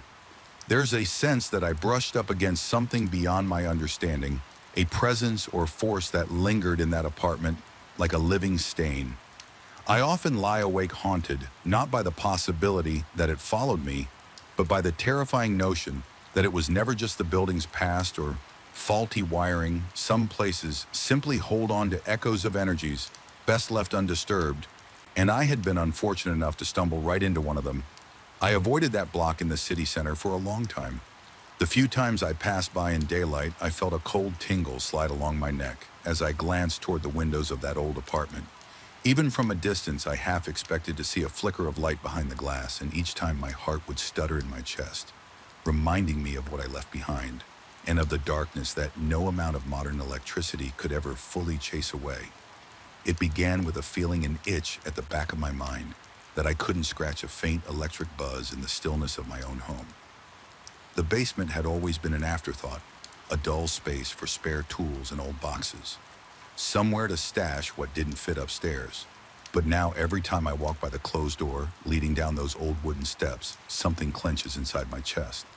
I feel my heart flutter, my breath catch in my throat. The very air around me seems charged, as if the house itself is bracing for something to happen. I never used to feel that way about my own home. It's supposed to be a place of safety, of quiet nights and comfortable evenings. Yet here I stand, gripped by a silent, unrelenting sense of unease. I remember how it started, though. I can't pinpoint the exact moment the shift began. Before, I used to joke around that there might be some hidden presence in the basement. Whenever I needed to grab a hammer or rummage through old boxes, I would stand at the top of the stairs with a sarcastic grin and say something like, "I dared whatever lived down there to show itself." It was a tease, a light-hearted poke at all the ghost stories I'd heard growing up. I never believed there could be anything real lurking in the shadows of that cramped concrete space. It was just me, my tools and piles of dusty junk. Then came the night that changed everything I was organizing. Shelves in the far corner of the basement, trying to make sense of decades worth of clutter. The single overhead bulb cast a weak glow that barely reached the walls. I remember how the darkness pressed at the edges of the light, how it felt like it was eagerly waiting for any slip in my attention for a time. Nothing unusual happened. I moved boxes around, coughed at the clouds of dust swirling in the stale air, checked my phone for the time the place smelled of damp concrete and rusting metal. My breath sounded unnaturally loud down there, echoing in the gloom. At some point, I felt the concrete floor under my boots vibrating so faintly, I doubted my senses. It was like a tiny tremor, as if something massive had shifted far below my arms, broke out in goosebumps, and I felt a sudden chill that made my stomach lurch. I tried to shrug it off, telling myself it must have been a passing truck or a random quake, although I couldn't recall the last time I'd felt so much as a tremor in this region. My mind fumbled for logical explanations, but no matter how I tried to justify it, a trickle of dread had already begun creeping into my thoughts as I continued to sort through a box of old wrenches. The metal shelves along the wall gave a gentle, unmistakable rattle. Nothing dramatic, just a slight, almost polite shaking of the brackets. Yet it felt deliberate, as if someone or something was testing my reaction. I froze, every muscle going rigid. My pulse throbbed in my ears, and the dryness in my mouth made me gulp. My eyes darted around the basement from corner to corner. Seeking any movement in the dark, the overhead light flickered, and my breath got shallow. Moments later, a small ring of metal keys which I had hung on a hook slipped to the floor with a sharp clang. The sudden noise made my heart lurch into my throat. It was such a simple event, keys falling, but in the charged atmosphere of that basement, it felt like the final straw. My skin felt prickly sweat trickle down my neck, and I realized I was trembling as the final echo of that metallic clang dissipated. I could have sworn I heard something else, something like a breath or a low hiss. It was too faint to be sure. If I wasn't just imagining it, that alone was enough to send my panic into overdrive. My rational mind insisted it was all coincidence. An unsteady shelf, a loose hook, an overactive imagination. But fear flooded my body, pounding in my chest. I didn't even bother to pick up those keys. I dropped everything, turned, and bolted for the stairs. My hands shook so badly I fumbled twice with the doorknob at the top before managing to fling it open. Then I rushed out, slammed the door behind me, and found myself panting in the hallway, sweat cooling on my forehead. Despite the warmth of the night, I stood there listening, half expecting to hear footsteps or something heavier following me. There was only silence that night. I couldn't bring myself to go back down. In fact, I avoided it altogether for days, maybe weeks. I lost track because I forced my mind to push that unsettling memory away. But the basement refused to let me forget. Subtle reminders began cropping up at odd hours late at night. When I was trying to sleep, I'd hear a gentle tap, tap, tap coming from behind the basement door. Sometimes it was so soft I convinced myself it was just the house settling. But other times it came with a distinct rhythm, like knuckles rapping on wood. My heart would skip a beat, sweat would break out on my palms, and I'd lie there wide-eyed, staring at the door, as if it might burst open at any moment. I told myself I was being silly. I'd think about how I used to scoff at ghost stories and people who claimed to sense presences in the dark. I was practical, grounded in reality. Yet every time I woke up in the dead of night to those knocks, my body betrayed me. I couldn't slow my breathing.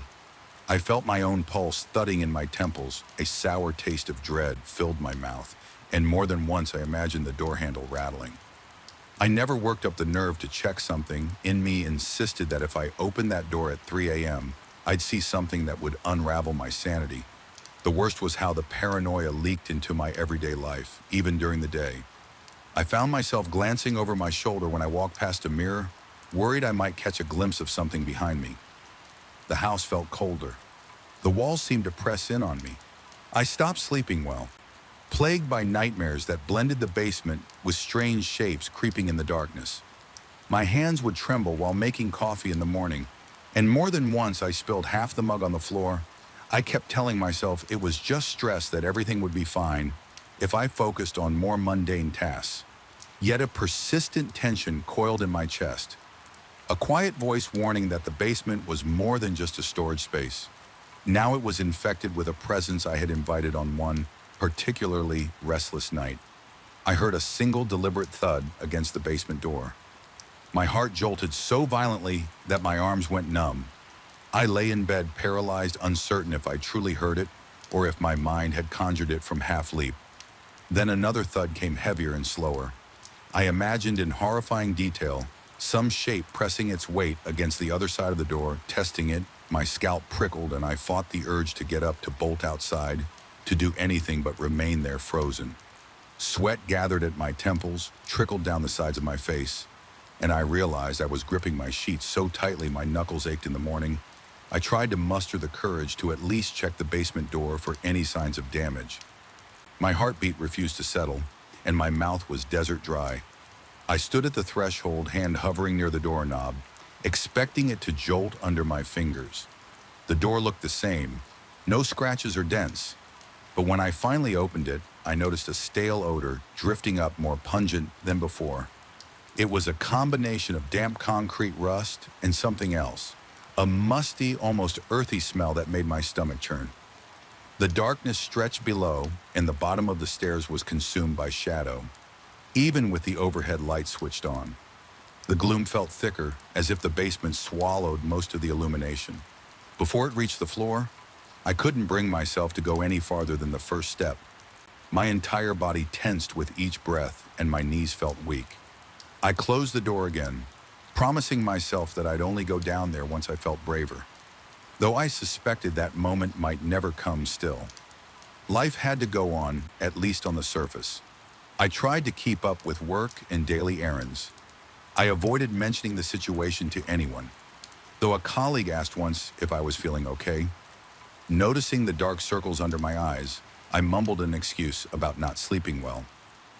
About having too much on my mind inside, I felt the slow gnawing of fear that had become my constant companion. Even mundane moments felt charged. I'd jump at the sound of a drawer closing too hard or the hum of the refrigerator at night. My shadow on the walls took on menacing shapes in my peripheral vision. My mind began to distort ordinary sights and sounds, weaving them into a tapestry of dread. Eventually, curiosity or desperation got the better of me. I decided I couldn't let myself be ruled by an empty basement one weekend afternoon, determined not to be a prisoner in my own house. I steeled myself to go down there. The sunlight streaming through the living room windows did bolster my courage slightly. I told myself that daylight would keep anything at bay, that it was probably all in my head anyway. I armed myself with a flashlight, even though the basement had an overhead bulb, and stepped onto the creaking wooden stairs. Each step felt like a betrayal of my own instincts. My throat tightened, and the flashlight shook in my clammy grip. At first all seemed quiet. The glow from the bare light bulb overhead cast long, distorted shadows across the walls. My dusty shelves stood silent, the clutter on them appearing unremarkable. But my pulse hammered mercilessly in my chest and the sweat beaded on my brow. As I moved deeper into the basement, I caught a glimpse of movement at the edge of my vision.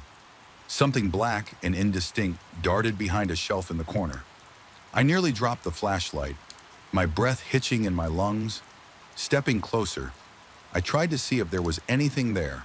A rodent, perhaps, or just my imagination. All I could make out was the rough concrete wall and some stacked boxes, but the air felt colder around me, pressing against my skin as if it had weight. I tried to calm myself by organizing a few tools, wiping down some surfaces. Yet every so often I heard faint rustling sounds. Sometimes they seemed to come from the far side of the room. Other times from directly behind me. My head whipped around, more times than I care to admit. And each time I found nothing but empty corners. My breathing grew labored, and my vision blurred at the edges. With the adrenaline coursing through my veins, I was on the verge of bolting back upstairs when a soft vibration rocked the shelves again. It wasn't violent, more like a pulse that resonated in the concrete floor. My stomach lurched, and the flashlight beam swayed wildly with my trembling hand. A quiet scraping sound reached my ears. It came from near the foundation, low to the ground, as though something was clawing the concrete from the other side. I felt my insides twist into knots. My mind raced with all sorts of explanations: pipes expanding, wind through a crack in the wall, maybe an animal scratching, but the noise had a deliberate rhythm, a kind of slow, deliberate scrape. Pause. Scrape. My vision swam, and I nearly lost my balance for a moment. I questioned my grip on reality. Was I losing my mind, or was there truly something in this basement? That creeping sense of doom became overwhelming. My limbs were shaking so hard that I couldn't keep my flashlight steady. I imagined something monstrous on the other side of that wall, dragging its nails along the concrete, waiting for an invitation or a moment of weakness to break through. It was pure insanity, yet it felt more real than anything I'd ever experienced. Unable to endure another moment in that oppressive atmosphere, I stumbled toward the stairs, tripping on the last step and smacking my knee against the edge of a box. Pain flared, but it barely registered through my panic. I lunged for the door, slammed it shut behind me, and pressed my ear against the wood. My chest felt tight, and I sucked in air with audible gasps. I heard only my own pounding heartbeat, but I couldn't shake the certainty that if I lingered even a second longer, I'd feel something on the other side pressing back from that day. On the sound of knocks, thuds, and subtle vibrations grew more frequent, even if they were faint. My ears caught them like nails on a chalkboard. Each event chipped away at my composure, driving me to the edge of paranoia. I began to suspect that some entity had indeed responded to my careless mockery. Maybe not a tangible ghost or demon, but a presence conjured by my own mind. Either way, it was powerful enough to invade my thoughts, twist my perceptions, and rattle the foundations of my sanity. The days blurred together in a haze of anxiety. I wondered if I should move out, hire someone to seal the basement, or consult a paranormal investigator, though the idea of explaining all this to a stranger made my stomach knot with embarrassment. Meanwhile, the nights were the worst. I stayed in my bedroom, lights on, straining to hear even the smallest sound. My body was always tense, ready to flee at any sign of movement. Sometimes I thought about how ridiculous this was, letting a basement reduce me to such a fearful state, but the dread was no less real. Finally, I reached a breaking point. Late one night, I heard the unmistakable sound of the door to the basement rattling, as if something was testing it. My body seized up, and for a moment I couldn't breathe. Then I forced myself to stand, adrenaline blazing in my veins. I grabbed a flashlight and approached that door again. My hand quivered on the knob, sweat gathering on my upper lip. My mouth was so dry I could barely swallow. The house was silent, but I felt the weight of whatever was behind that door pressing into my consciousness. I turned the knob. The door gave a slight creak. Goosebumps erupted across my arms. There was a pregnant hush, a static-like pressure filling the space around me. For a heartbeat, I considered slamming it shut and never opening it again. But something in me needed resolution. I cracked the door open just enough to let the flashlight beam pierce the darkness below. The stairs were empty, the overhead bulb swaying gently without any breeze. The sense of being watched nearly made me collapse, yet no shape, no face revealed itself. I realized I was muttering under my breath, half a prayer, half an apology, forever provoking whatever dwelled in the basement. My pulse thundered in my ears, and my hands shook so badly that the flashlight flickered up and down the stairs. I felt close to delirium, convinced that if I waited long enough, some horrifying figure would step into that narrow cone of light. But nothing did. My resolve faltered, and I slammed the door shut again, fighting the urge to scream. My lungs burned with frantic breaths, and I wondered if the floor might give out from under me. With how violently my body shook, standing there hard on the brink of bursting, I realized that this presence, whether real or in my head, was not going to vanish. It had latched onto my fear, grown stronger with my every tremor. I might never truly be rid of it. Even if I moved away, I suspected the haunting sensation would follow me, echoing in every silence, lurking in every shadow. My attempts to dismiss it had only tightened its grip on my psyche. I stayed up until dawn that night, listening to the house breathe around me, waiting for the next knock or scratch. None came. The stillness itself felt ominous, like the calm eye of a storm. When the first rays of sun finally broke over the horizon, I had a single disturbing realization: the basement had become a mirror of my own fears, a place where my mind's darkest anxieties could take form by daring something unseen to appear. I had opened a door that might never fully close. I haven't slept well since every moment in this house feels charged with an electric tension, as though something awaits the next misstep. I haven't gone back into the basement. The door remains shut, though I can't ignore its presence. Sometimes I hear a slight rattle or a muted thump, and each time my heart leaps into my throat. I'm caught between confrontation and surrender, between rationality and sheer terror. The house is quiet now, but that quiet is not comforting. It's loaded with a promise that the worst is yet to show itself in the end. All I can do is endure. I don't know if I'll ever truly find peace here again. Whenever night falls, the dread creeps back cold and relentless. My heart pounds just from walking past that door. My body tenses with the memory of shaking shelves and falling keys. The tension feels endless, a silent occupant that shares these walls with me. And every knock in the night, every subtle vibration reminds me that once you invite something unseen to reveal itself, you can never really send it away. The horror remains waiting in the darkness below. Knew something was off the moment I first stepped into that corridor. It was the single path from my bedroom to the kitchen, a narrow stretch of creaking floorboards and wavering shadows that twisted in my periphery. Even on that first night, I felt it a prickling at the back of my neck, like a chill seeping from the walls and tapping against my spine. I told myself it was just the age of the house, just the way old wood can moan and sigh in the night. But deep down, I suspected there was more to it. Something unseen hovered in the corners, waiting for me to pass. My colleague Brian insisted we take this rental because it was spacious and had character. He liked the vintage wallpaper, the arched doorways, the sprawling backyard. I was less enthused, but the rent was cheap and it was close to work.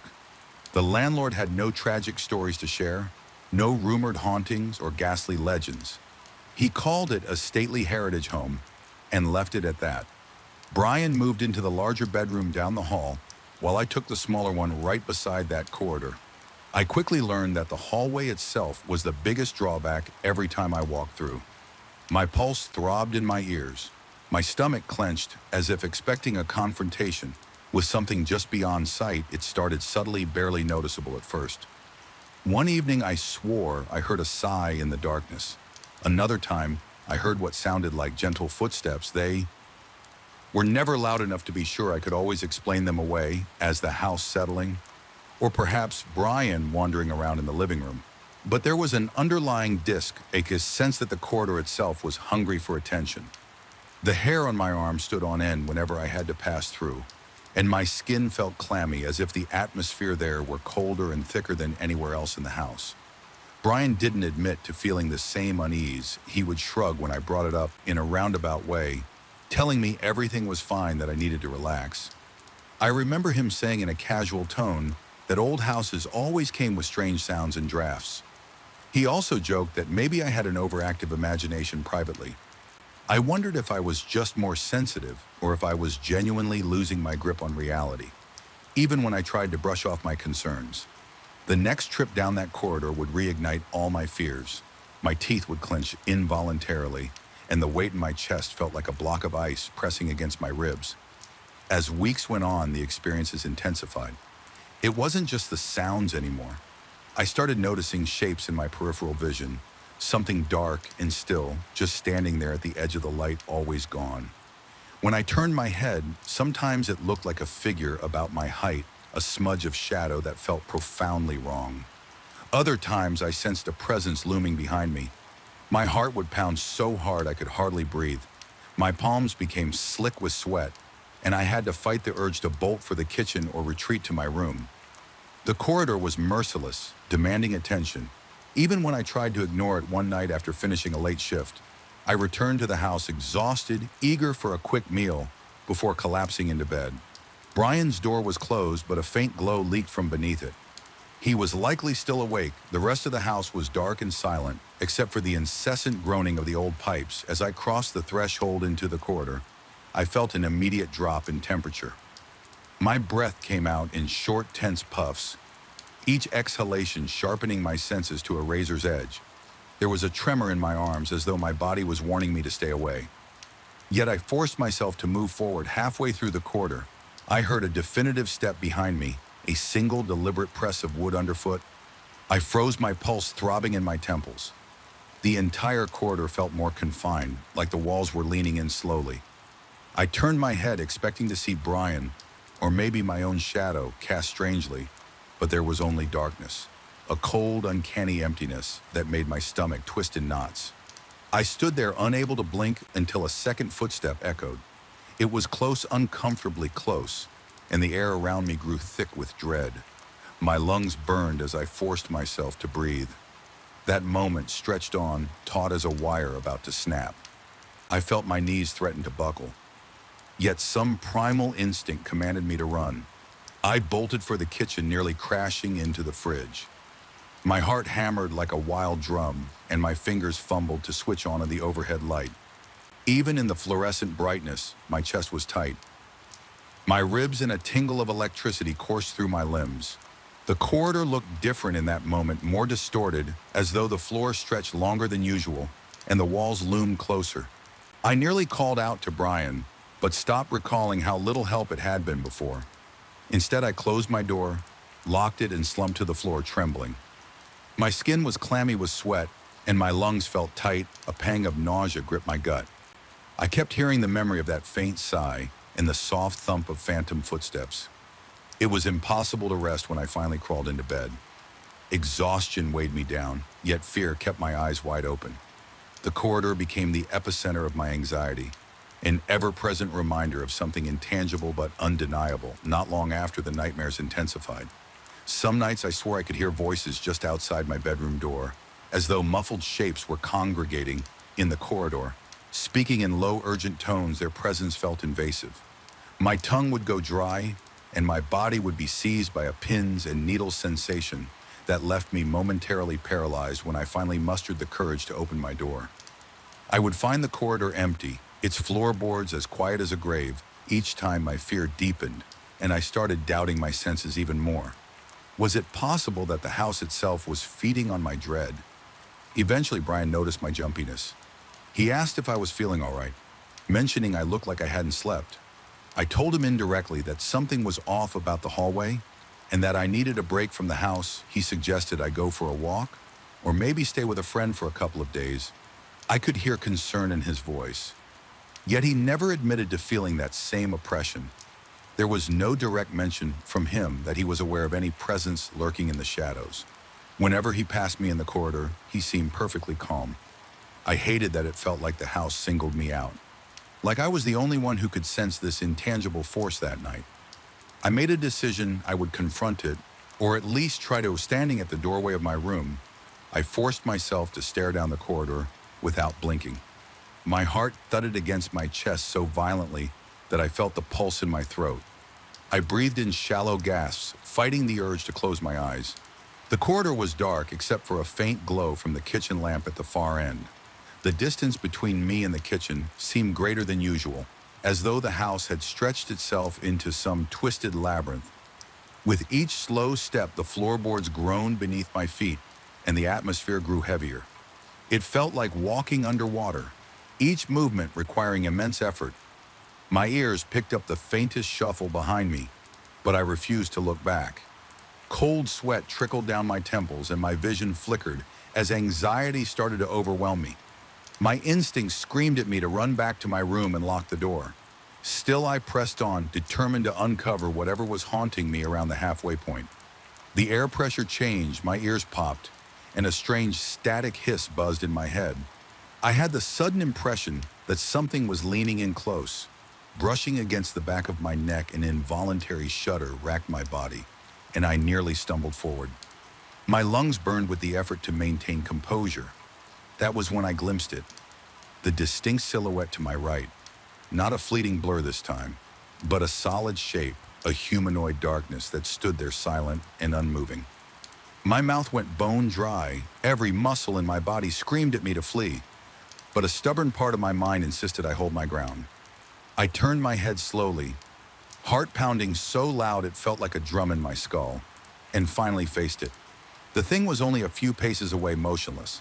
I could see no features. No face, just a concentrated void where a person might be. Its presence exuded a strange resonance, as though it distorted the air around it. And then in a single heartbeat, it was gone. The corridor was once again empty. My breath came ragged and harsh, my vision blurred with terror and adrenaline. My whole body trembled, and I backed against the wall, pressing my palms to the cold plaster. I stood there for what felt like ages, trying to steady my breathing and slow the frantic beating of my heart. The realization washed over me. I hadn't imagined this. I truly saw something, and it saw me.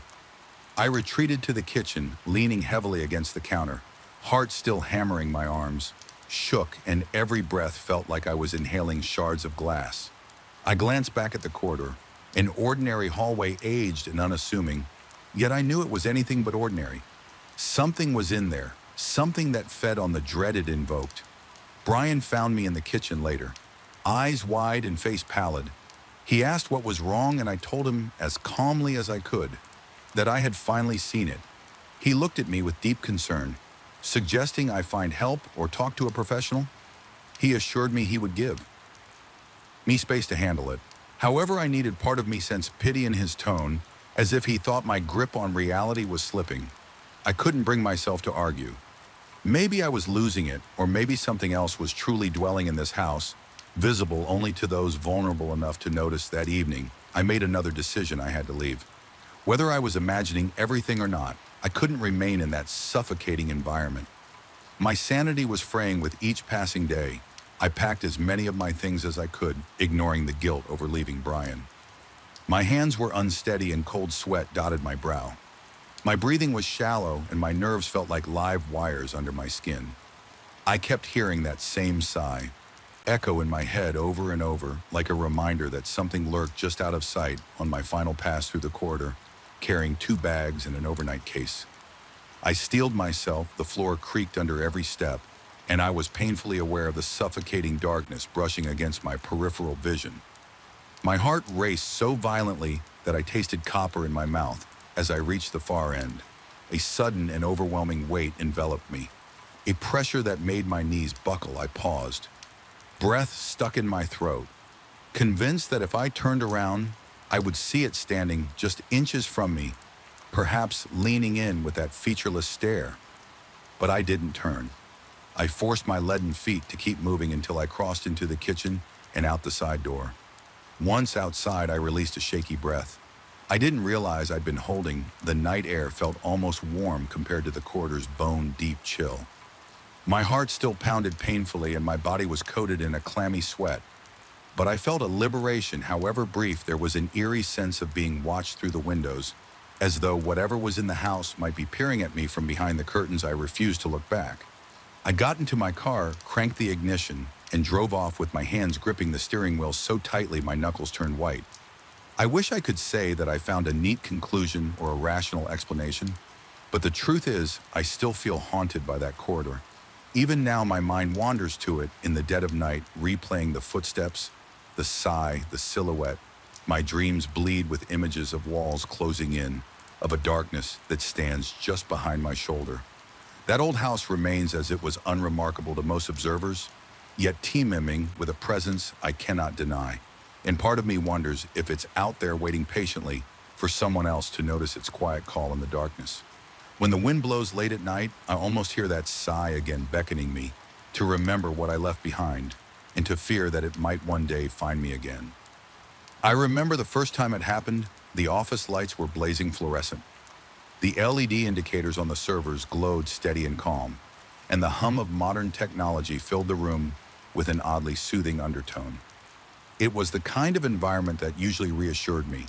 No dark corners, no flickering shadows, just the well-ordered hum of expensive machines. But that morning, the day everything shifted, I felt an inexplicable tightness in my chest. The moment I entered, something about the air felt heavy, thick, as if charged with a subtle yet palpable energy. My heart began to pound, a quiet but insistent drum, and I couldn't explain why. There was no visible threat, Nonetheless, my mouth went dry and a queasy anxiety bloomed low in my stomach. I work still do, though I question that choice sometimes, in an advanced tech firm. The main office is a large open space with rows of workstations, all of them outfitted with multiple monitors, high-powered desktops, and a tangle of wires snaking under each desk floor. To ceiling windows let in plenty of sunlight, and overhead bright LED panels keep everything illuminated. Day and night adjacent to this open area is the server room, my domain, a secure climate-controlled chamber filled with racks of state-of-the-art hardware. Normally, I find comfort in the whir of cooling fans and the rhythmic blinking of status lights. It was a predictable routine, the kind of environment where logic and data were supposed to prevail. Yet there was something subtly wrong that morning. As I walked toward the server room, I felt an odd static prickle on my arms, making the hair stand up. At first, I chalked it up to some weird change in humidity or maybe new hardware, giving off an unfamiliar frequency. But deep inside, I had an unsettling sense that something else was going on. It was as if the technology around me was listening or alive in a way I didn't understand. That feeling made my skin clammy, and my breath came in shallow gulps. I tried to calm myself, reminding myself that this was a place of science, not superstition. Things escalated later that day. I overheard a couple of colleagues in the break area discussing the upcoming Halloween season. They weren't telling ghost stories exactly, but they exchanged tales about strange occurrences in old houses, half laughing as they teased each other. A moment later, I heard a shrill beep. One of the servers had rebooted. Without warning, the LED lights throughout the office flickered just once, almost imperceptibly, but enough to make my heart skip a beat. My boss happened to be passing by at that moment, and he looked as startled as I felt. He dismissed it as a minor glitch, perhaps a power surge, and told me to check the system logs. I remember feeling both relieved and unsettled. Relieved because maybe it was just a technical hiccup. Unsettled because a small voice in my mind kept insisting it wasn't so simple. The system logs showed no errors. Nothing indicated a hardware fault. No evidence of an update that might have triggered a reboot. It was as if the server had decided on its own to momentarily shut down. I felt a jolt of anxiety ripple through me, a hot flush that crawled along my neck. There was something deeply unnerving about equipment acting of its own accord, with no explanation. I tried to focus on the practical aspect. Maybe there was a software anomaly or a cooling issue, yet a persistent chill sat at the base of my spine. As the weeks went on, these power surges and flickers became a pattern always sparked by any conversation that veered into eerie or superstitious territory. A few coworkers joked that the office was haunted, though they mostly said it with smirks, but jokes became uneasy laughter. Once it became undeniable that these incidents coincided with those particular topics, my boss had me run diagnostics, bring in outside contractors, even swap out some of the power supply units on the servers. Every test result came back normal. Engineers told him there was no plausible reason for the recurring reboots. Meanwhile, I began to notice smaller details that felt impossible to ignore. A subtle static in the air whenever someone mentioned anything about ghosts, curses, or omens. The fine hairs on my arms would lift and the LED panels would dim, then return to full brightness, as though exhaling my own reaction bordered on panic. Each time the phenomenon repeated itself, I grew more tense. My heart would race, the pulse throbbing in my temples. My breathing turned shallow and I fought back the urge to question my sanity. One late afternoon, I stayed behind to check cabling in the server room. The door closed behind me with a soft hiss, sealing in the whine of fans and the cool climate-controlled air. I tried to concentrate on the wiring, but I couldn't shake the feeling that someone or something was watching me. Every so often, I would jerk my head up, certain I had seen a shape flit across the corner of my vision. Each time, there was nothing there, just rows of silent servers and their tiny LED indicators. I confided in a colleague. Let's call him Derek about my unease. He told me with a sympathetic half smile that he too felt a strange electric tension in the office. Whenever people talked about inexplicable things, he confessed he had begun avoiding any mention of Legends horror movies or even superstitious jokes because it almost guaranteed a flicker in the lights. I felt both validated and more afraid. This wasn't in my head alone. My palms dampened with sweat when I realized the phenomenon was consistent enough that multiple people were noticing. Still, most of the office dismissed it as a bizarre coincidence, or at least tried to. My boss insisted on a rational explanation, though he never specified what that might be. He simply believed a physical cause existed and would eventually be found. The tension between wanting to trust him and wanting to flee from whatever unseen force was building in that space ate away at me. My anxiety soared at night. I would catch myself reliving the day's events, heart pounding in the dark of my bedroom. Mind spinning with possibilities. The day I started losing sleep was also the day I started losing trust in my surroundings one evening, after everyone else had gone home. I stayed behind to review the logs again. I couldn't let it go. I sat at my desk in that open workspace, illuminated by the cold glow of overhead LEDs. The silence pressed in on me, thick and oppressive. My own breath sounded unnaturally loud, and I could hear the blood pumping in my ears. My heart hammered so forcefully, I thought it might burst from my chest, determined to find some clue. I combed through line after line of timestamps and error messages. And then it happened one by one. The LED panels overhead started to pulse in a slow, rhythmic pattern, like a stuttering heartbeat. My computer screen flickered in the reflection of the black monitor. I saw movement behind me, just a suggestion of a silhouette, something small and swift. I whirled around, but the space was empty. My scalp tingled and cold sweat trickled down my temple. The dryness in my mouth was unbearable. I tried to call out, thinking maybe security was behind me, but my voice stuck in my throat. Then out of nowhere, the servers in the next room began to cycle, up and down, fans spinning faster, then slowing almost as if they were breathing. The hum changed pitch, a rising and falling moan that made my stomach twist in fear. I forced myself to approach the server room. Each step felt like walking through molasses. My lungs tightened, and I fought the urge to run in the opposite direction as I opened the door. The lights above flickered more intensely.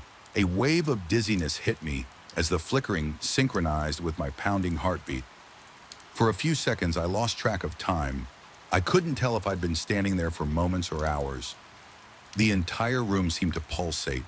I felt certain I was on the verge of some horrifying revelation, like the veil of normality was about to be ripped away. But then, just as abruptly, everything stabilized. The lights returned to their steady glow. The server fans worried back to their regular drone. My chest heaved with panicked breaths, and I realized I was soaked in sweat. The next day, I told my boss the basics of what I'd seen. He looked concerned, but still insisted there had to be a rational explanation. Maybe I was under stress or experienced a momentary hallucination brought on by working late. My mind reeled. I had always been logical. I had never believed in poltergeists or psychic fields or anything that couldn't be explained by science. Now I was caught between wanting to believe him and the terrifying sense that something intangible had taken root in our office over the following weeks. My mental state deteriorated. I began to doubt my own senses. I would be typing an email, and my peripheral vision would catch fleeting shapes near the servers. My neck would prickle as if someone stood right behind me. I started to notice a faint buzzing in my headphones, like whispers layered beneath the standard office noises during a routine check. I tried to monitor the electromagnetic levels in the server room, wondering if some abnormal interference was at play. The readings jumped sporadically whenever I so much as thought about the flickers. I couldn't even mention them out loud. Without the needle spiking, this link between thought and phenomenon was terrifying. Like whatever was causing the disturbances could read my fear. My breathing turned ragged just at the idea. Paranoia set in each morning. I dreaded entering the building. My chest would tighten the moment I crossed the threshold, and the smell of burned electronics would haunt me, even if no one else noticed it. Simple tasks became burdensome because I was always on edge, anticipating another flicker, another glitch. I avoided talking about anything, even remotely superstitious.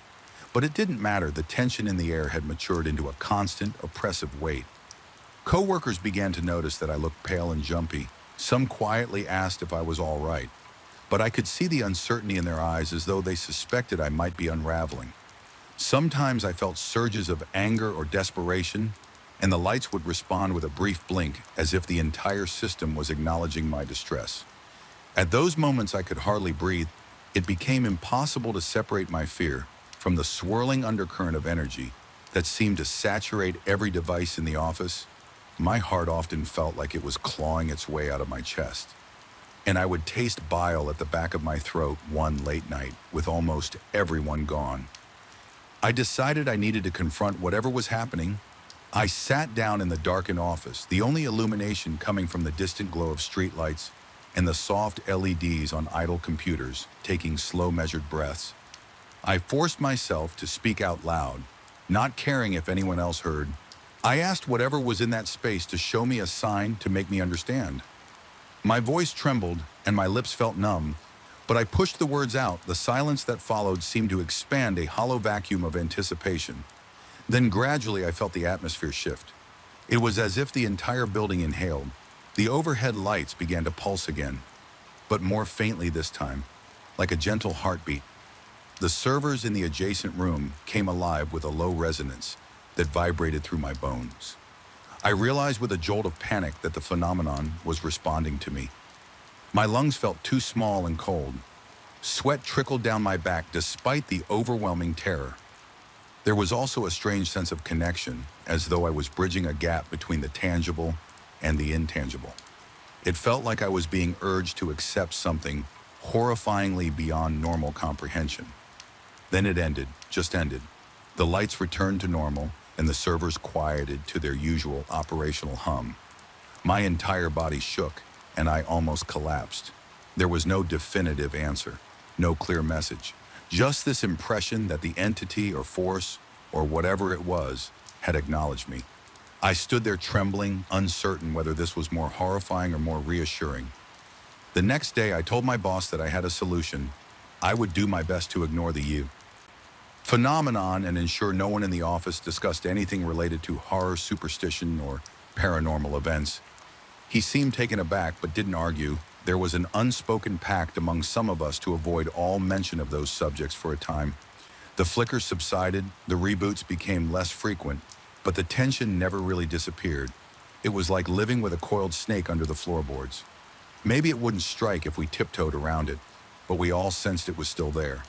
My sanity remained fragile on the surface. I appeared functional, doing my tasks and assisting colleagues internally. I was a trembling mess of nerves and paranoia, always expecting the next surge of energy. The slight crackle of static from a monitor or an unexpected beep from a server could send my heart into a frenzy. My nights were plagued by insomnia, replaying every glitch in my mind, questioning if I was the cause or the victim. My body constantly ached from the tension. My mouth stayed perpetually parched, as if I could never quench a deeper thirst, some primal need for security that was no longer attainable over time. I realized I couldn't stay in the suspended state of vigilance forever. Something had to give. I began planning to take a leave of absence, hoping that distance might loosen the invisible grip that office held on me. I wasn't sure if physically leaving would help, but I felt I had to try before finalizing that plan. I decided to check the logs one last time to see if there was any definitive proof of an external force. When I did, I noticed a pattern I had missed before each event was timestamped, exactly after someone mentioned fear or superstition. The correlation was absolute down to the second. It wasn't just random, it was synchronizing with our words. That knowledge made me feel both validated and deeply afraid on my last evening in the building before my planned leave. I walked through the office alone, pausing to listen to the faint hum of electronics and the subdued hum of the air conditioner. The overhead lights glowed softly. My chest felt tight, but this time I also felt a ripple of determination under my fear. I approached the server room, placing a hand on the door.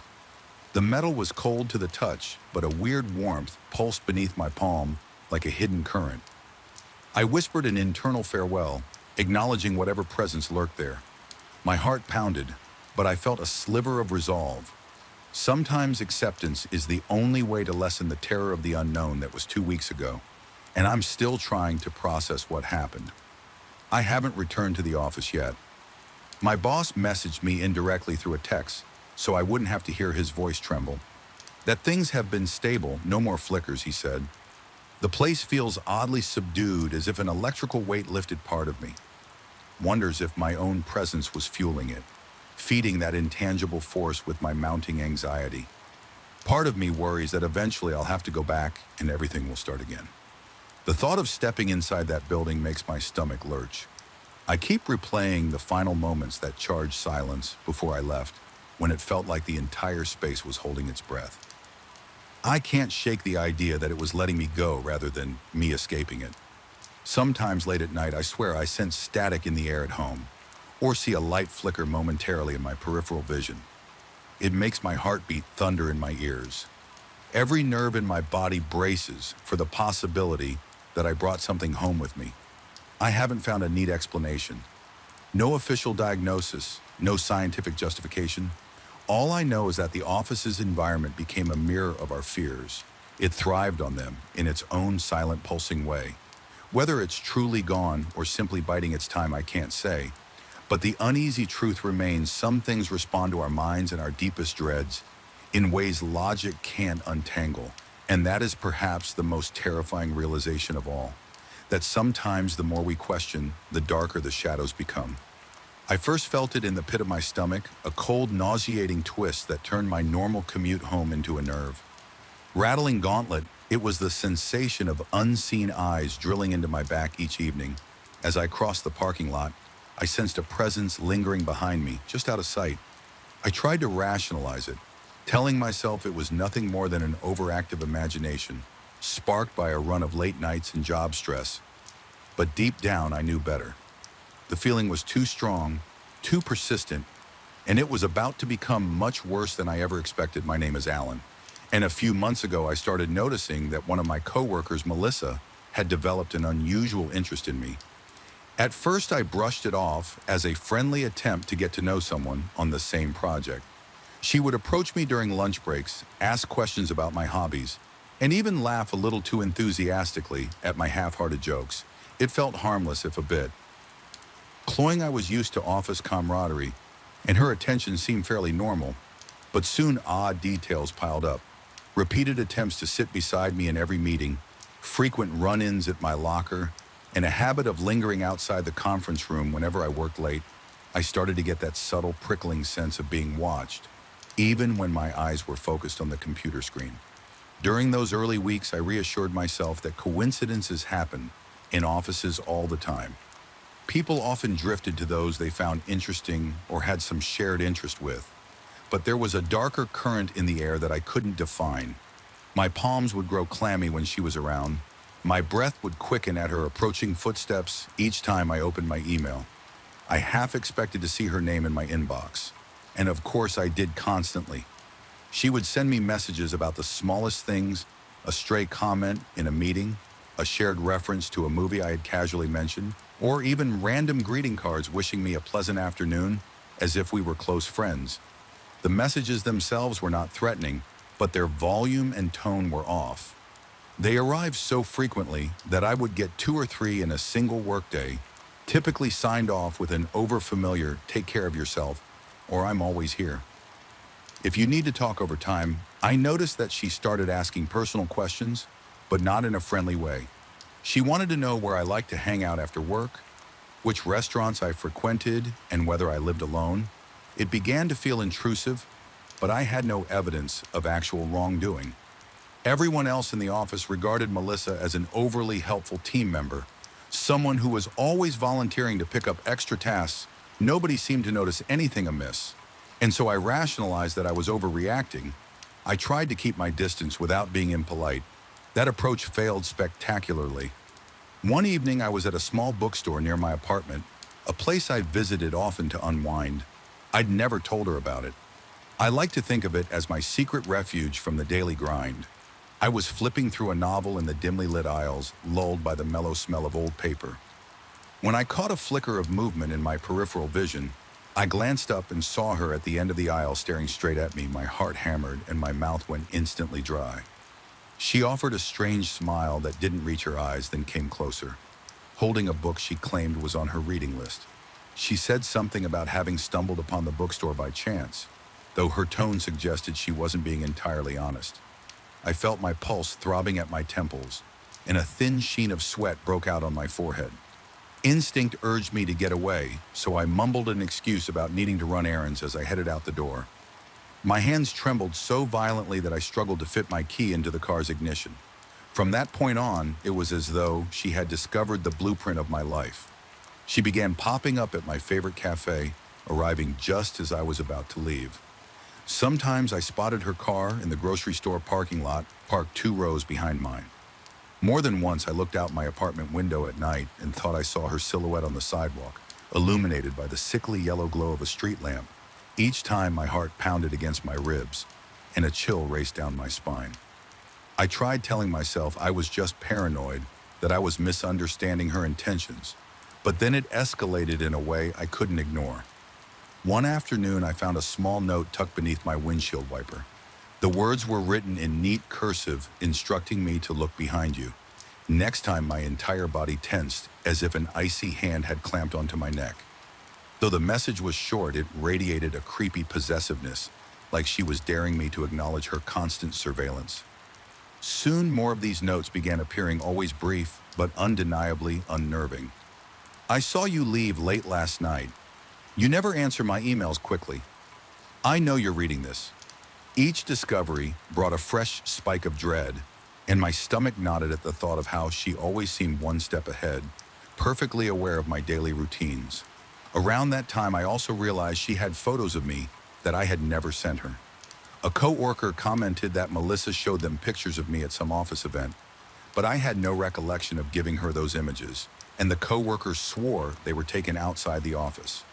I checked my phone, thinking maybe I had posted something on social media, but these were candid shots, grainy images of me at my apartment building inside the bookstore, and even sitting alone in my car. The angles were bizarre, as though captured from behind half-closed doors or across dimly lit streets. My breathing shallowed and my palms grew clammy at the realization that she was cataloging my private moments. I tried to confront her indirectly by hinting to a mutual colleague that I was uncomfortable with you. Colleague assured me that Melissa was just being friendly and maybe needed some reassurance or kindness. But kindness was the last thing on my mind. Every time I felt her presence, a surge of fear flared in my chest, leaving me shakier than before. That my concentration at work began to deteriorate. When I typed emails, my fingers sometimes shook, causing me to hit the wrong keys. My nights became restless, filled with half-waking nightmares of hearing footsteps outside my door. One night I was sure I heard soft knocking on my apartment walls. It was past midnight, and the quiet hum of my refrigerator was the only background noise. Then came a faint, rhythmic tap. My heart seized in my chest, and I swallowed the rising panic. I forced myself to check my windows and door, adrenaline pounding in my ears. I didn't see her, but I couldn't shake the feeling that she was somewhere close, watching. My breath came in fast bursts, and my skin felt clammy. I remember standing in the center of my living room with the lights turned off, feeling as if my own home had turned into a hostile territory in the darkness. Every shape seemed menacing. I imagined her lurking in the shadows, waiting to step forward and claim me for her dark obsession. Strange things began to happen at the office too. Several times I would come back to my desk after a meeting and find my chair repositioned or my computer screen left on some random file I hadn't opened. My coworkers barely noticed my unease, shrugging it off when I mentioned it, but each instance cranked my anxiety a notch higher. I started to doubt my own senses had I left the chair in a slightly different position. Maybe I opened that file by accident. This creeping self-doubt made me question every thought that crossed my mind. Soon I couldn't tell if the illusions were real or just fabrications of my own paranoia. Lights in my apartment flickered. At odd times, doors seemed to cack open on their own. I caught glimpses of movement in mirrors, like a figure slipping out of view. Just as I turned my head, my heart would race so violently that I felt dizzy, and I'd grip the edge of a table to steady myself, the wood pressing into my sweaty palms. The more I tried to ignore these sensations, then the more pronounced they became. It was as if a parasite had crawled into my mind, warping every shadow into a potential threat. One weekend I tried to escape. I drove to a nature trail a few towns away, believing I could calm my nerves in the fresh air and distance myself from whatever was happening. For the first few minutes it worked, the gentle rustle of leaves, the sunlight filtering through the branches. Everything seemed tranquil. Then I heard a twig snapping behind me. My pulse raced and cold sweat formed on my temples. I froze listening, another soft crack. I spun around to see a figure vanish behind a tree. My chest felt like it was being crushed by an invisible vice.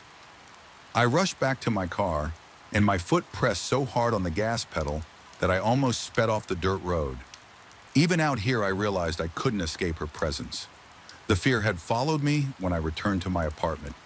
There was a note taped to my door, longer than the previous ones. It demanded that I meet her at a small cafe that evening. It threatened to share certain private photos with coworkers. If I refused, my vision blurred for a moment, and I had to steady myself against the doorframe. My breathing was shallow, and my heart thudded in my chest so loudly I imagined it echoing in the hallway.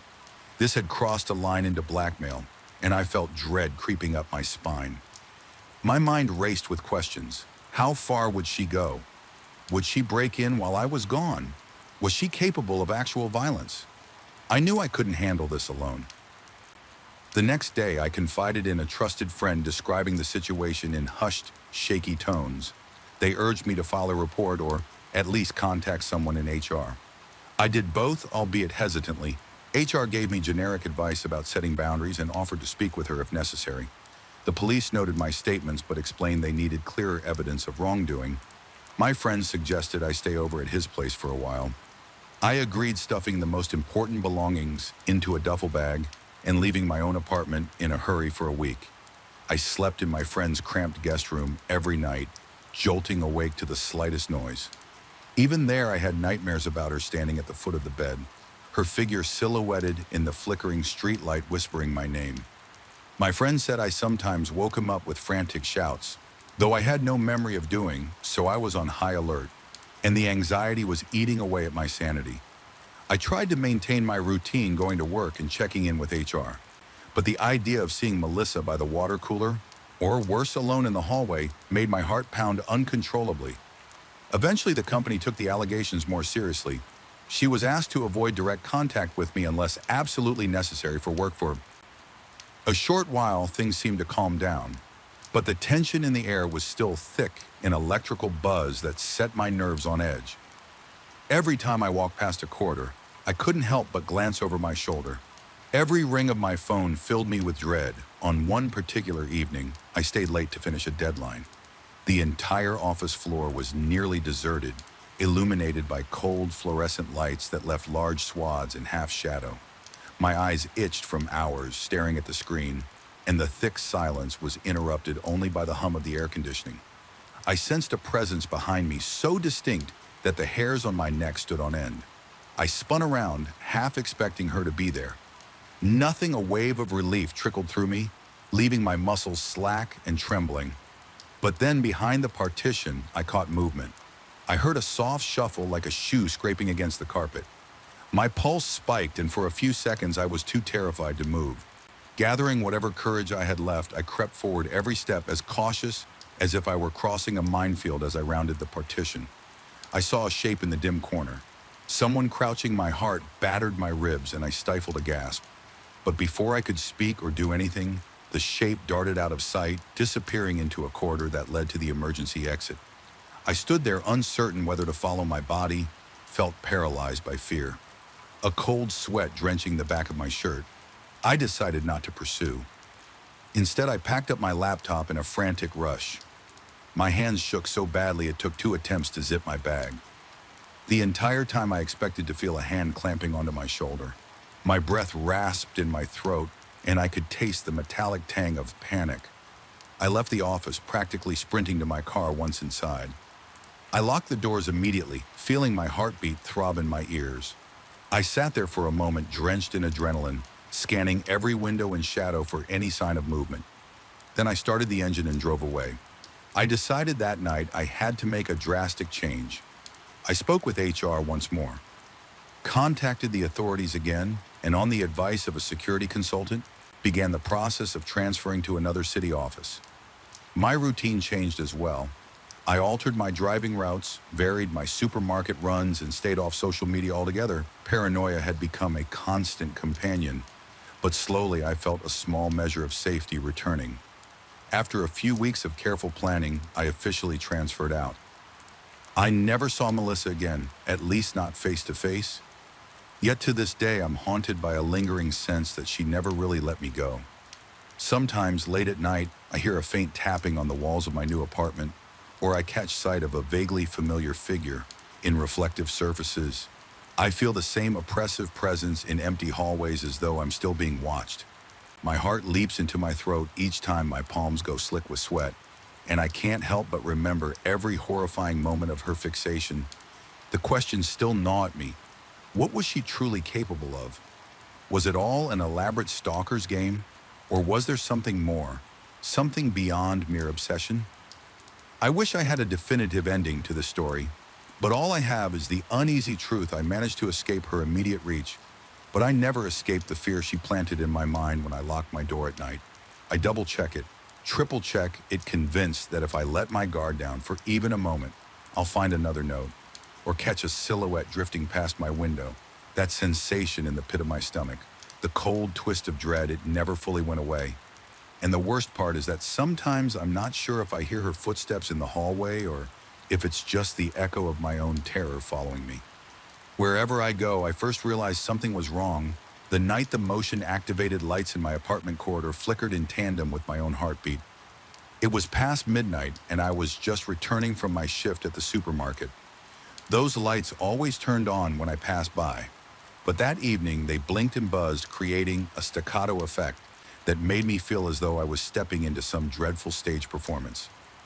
My chest tightened, the air felt thick, even the silence around me seemed charged with a heavy, menacing energy. Something in me knew the darkness outside my door was no ordinary darkness. It felt watchful and oddly intimate.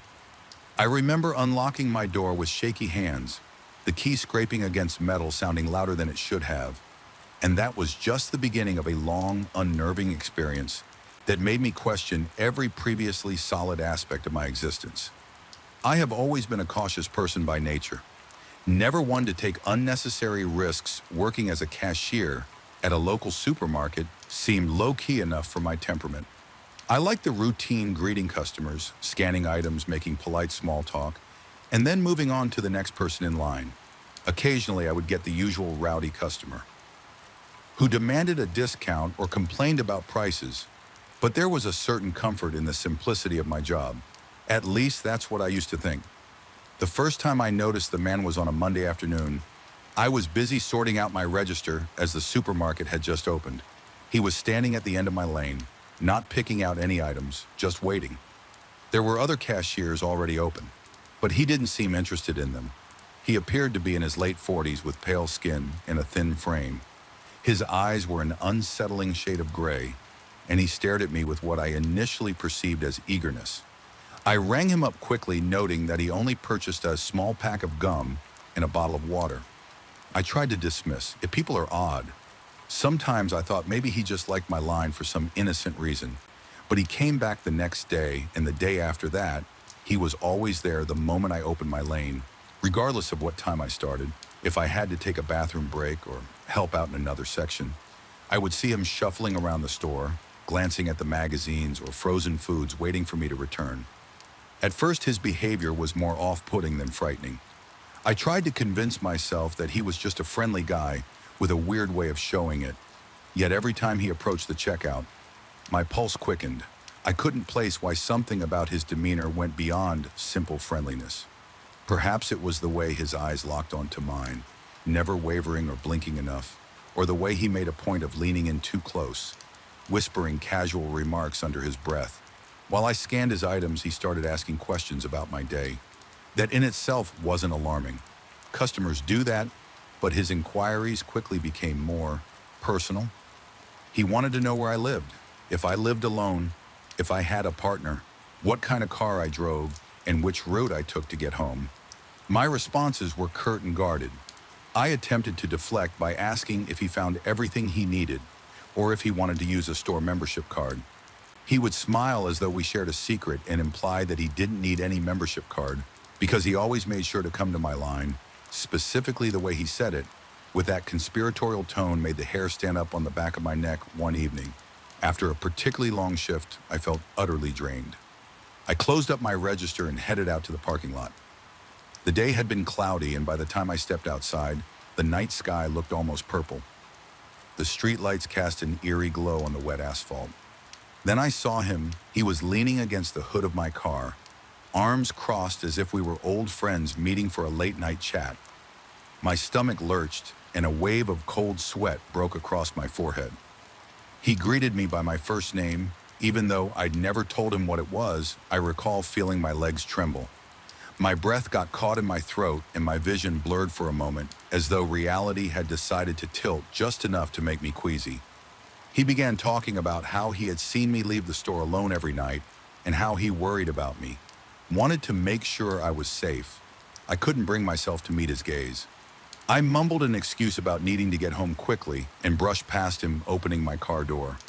With unsteady hands, he stood there without moving an inch, his stare drilling into me. The moment I got in my car, I locked the doors and drove off, glancing in my rearview mirror the whole time he stayed in the same spot watching me. Until I turned out of the lot over the next few days, my sense of dread intensified. It became apparent that he wasn't just a pushy customer. He was actively tracking my schedule. No matter what shift I took, he'd show up within minutes of me opening my register. If I tried to switch lanes or run a quick errand away from the checkout, I'd see him skulking in some corner, pretending to look at canned goods or reading nutritional information on the back of a cereal box. I told my supervisor I was feeling uncomfortable with a particular customer's attention. She suggested I change shifts to avoid him, which I eventually did. But it didn't help for long. A few days after changing to a later shift, I caught a glimpse of him through the glass doors just standing there. He walked inside the moment he saw me start to ring up customers. My mental state deteriorated at night. I found it difficult to sleep. I'd lie in bed, heart pounding so loudly that my eardrums throbbed. Every slight noise in the hallway, footsteps, doors clicking shut, water running through the pipes made me bolt upright. I checked the locks multiple times, sometimes pacing around my apartment for an hour or more. Too uneasy to rest, my reflection in the bathroom mirror became gaunt eyes ringed with purple shadows, a testament to my mounting paranoia. I began to sense a presence in my apartment, small signs that someone or something else was there.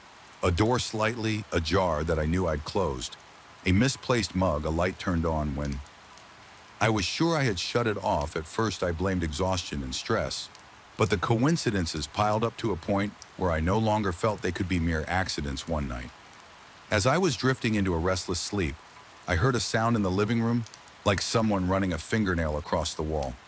My entire body locked with fear, my throat tightening as though an invisible rope was choking me.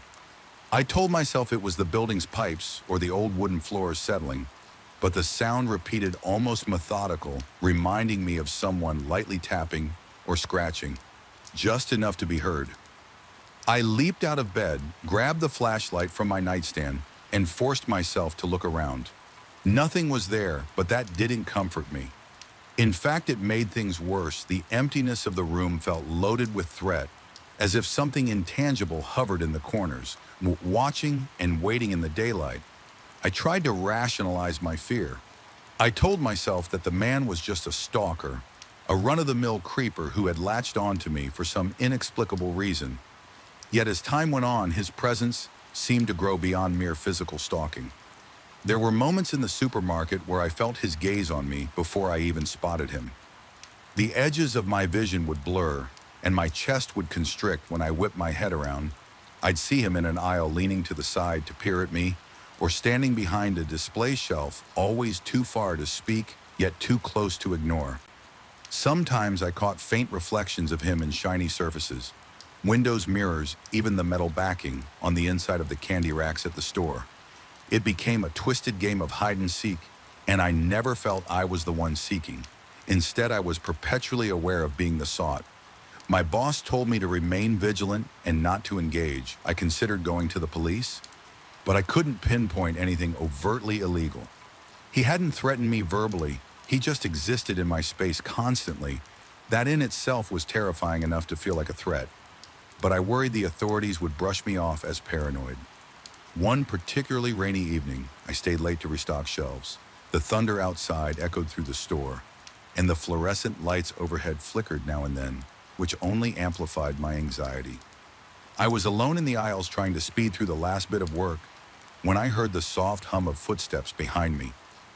My body responded with a jolt, racing heart, clammy palms, a sharp intake of breath. I turned around slowly. It was him standing at the other end of the aisle, half shrouded in the shadow cast by a defective light. He didn't speak, he just stood there. My mind churned with questions about how he got in after closing, but I was too terrified to voice them. At that moment, as something cold and electric passed through me, it was like a static charge multiplied tenfold. The overhead lights flickered more intensely, and for a split second I thought I saw his face distort, jaw stretching wider than any human jaw, should eyes sunk deep into sockets that looked hollow and endless. My stomach dropped as if I had fallen from a great height. When the light stabilized, his face seemed normal again, but I couldn't shake the feeling that I had glimpsed something beyond normal human expression. I thought I might be losing my mind. I backed away slowly, feeling the sting of tears I refused to let fall. My body was torn between wanting to run or freeze somehow.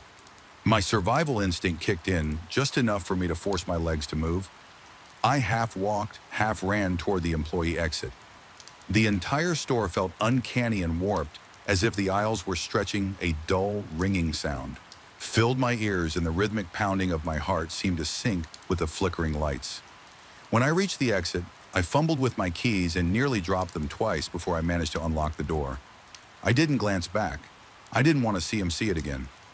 After that night, I told my supervisor that I couldn't continue working the same shift. I demanded a change to the early morning slot, even if it meant drastically cutting my hours any time of day that might keep him away. Seemed like the only lifeline I had left. My boss agreed, though she gave me a concerned look. I sensed she thought I was on the verge of a breakdown. My first morning shift passed without incident. I began to believe maybe I'd evaded him, that he wouldn't show up at 5 in the morning just to stand in my lane. Then toward the end of my second morning shift, as the sun was fully up, I noticed something pinned to the windshield of my car. It was a small note with a scribbled message telling me it was nice to see me bright and early. My hands shook, my throat went dry. I scanned the parking lot, but I saw no sign of him.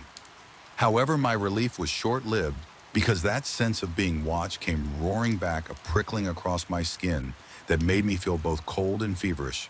At the same time, things escalated further when I began finding footprints outside my apartment door, a single set of wet shoe prints that stopped right at my entrance. Some days I heard quiet shuffling near the door. When I was inside, when I looked through the peephole, no one was there, but I could sense a presence just out of view. My paranoia spiked to unbearable levels. I started second-guessing everything, the reliability of my senses, the possibility that I was conjuring these things out of intense anxiety. Yet the unshakable feeling of external menace was real enough to keep me up at night. I started sleeping with a chair jammed under the door handle and a flashlight clutched in one hand. The final straw came one afternoon as I was leaving the store. The sky was unnaturally dark, almost as if a storm was ready to burst overhead. Any second, I had just clocked out and was heading toward my car when the air around me seemed to thrum with tension. My breathing grew shallow and my palms broke out in a cold sweat. I scanned the parking lot, no sign of him. Relieved, I walked a little faster. Then I heard it, the most faint whisper, almost lost under the whoosh of distant traffic. It sounded like my own name, repeated in a soft, taunting tone. My heart hammered in my chest as I spun around, but I saw only rows of parked cars and a single flickering lamppost. That lamppost in that moment looked like a crooked figure with an outstretched neck. My vision swam, and for a second I thought I saw the silhouette of a person hunched behind a car. But when I blinked, the shape was gone. I forced myself to get in my car and drive. As I sped away, I became convinced that someone was in the back seat with me. I could feel a presence so tangible that I broke into a fresh sweat. My breathing turned ragged, each inhale stinging my lungs. I glanced in the rearview mirror, fully expecting to see him, but I was alone still. I could not shake the sensation that he was there in some intangible, possibly supernatural form. When I reached my apartment building, I rushed inside and locked the door that night. As I sat in the dimly lit living room, I came to a disturbing realization. Maybe he had never been just a person, or if he was, maybe my fear had given him a power beyond ordinary stalking. I recalled every surreal moment, every distortion of light, every flicker in which his face appeared to shift into something inhuman, was it? The product of my own unraveling psyche, or was there a genuine horror lurking under his skin? The boundary between rational explanation and paranormal threat had dissolved. I realized I couldn't keep living with this constant dread.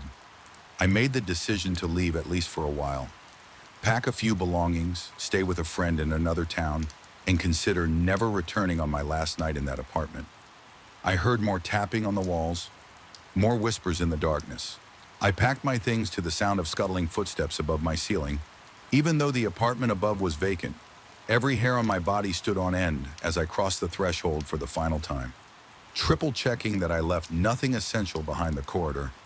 Lights flickered out as I passed, drenching everything in complete darkness for a few agonizing seconds until they popped back on revealing no threat, just an empty, musty hallway. Still, I felt watched. I drove away just before dawn, feeling both foolish for running and relieved for taking action. My heart pounded relentlessly and a tension headache throbbed at my temples. Yet I found a small measure of comfort knowing I wouldn't be there for him to find the next time he came lurking around, whether my terror was purely psychological or if there was something more sinister at play. I couldn't be sure. But my gut told me I made the right choice, even now settled in a borrowed apartment 2 towns away. I can't fully relax at times in that space between wakefulness and sleep. I think I see him standing at the foot of the bed on the stormy nights. I recall the flickering lights and sense him in every corner of the room. My heart rate spikes, my palms grow clammy. My mind drifts to that place where rational thought dissolves under the crushing weight of fear. In those moments, I wonder if I escaped him at all, or if by surrendering to my terror, I somehow brought him with me, a specter conjured by dread. The uncertainty gnaws at me, constantly leaving me wide awake and trembling until the first rays of sunrise cast the room in a feeble light that feels less like safety and more like temporary reprieve. I keep telling myself it's over, that I'm safe, that he, whatever he is, won't find me again. But deep down, a persistent chill in my bones reminds me there are things in this world that don't rest just because you run from them.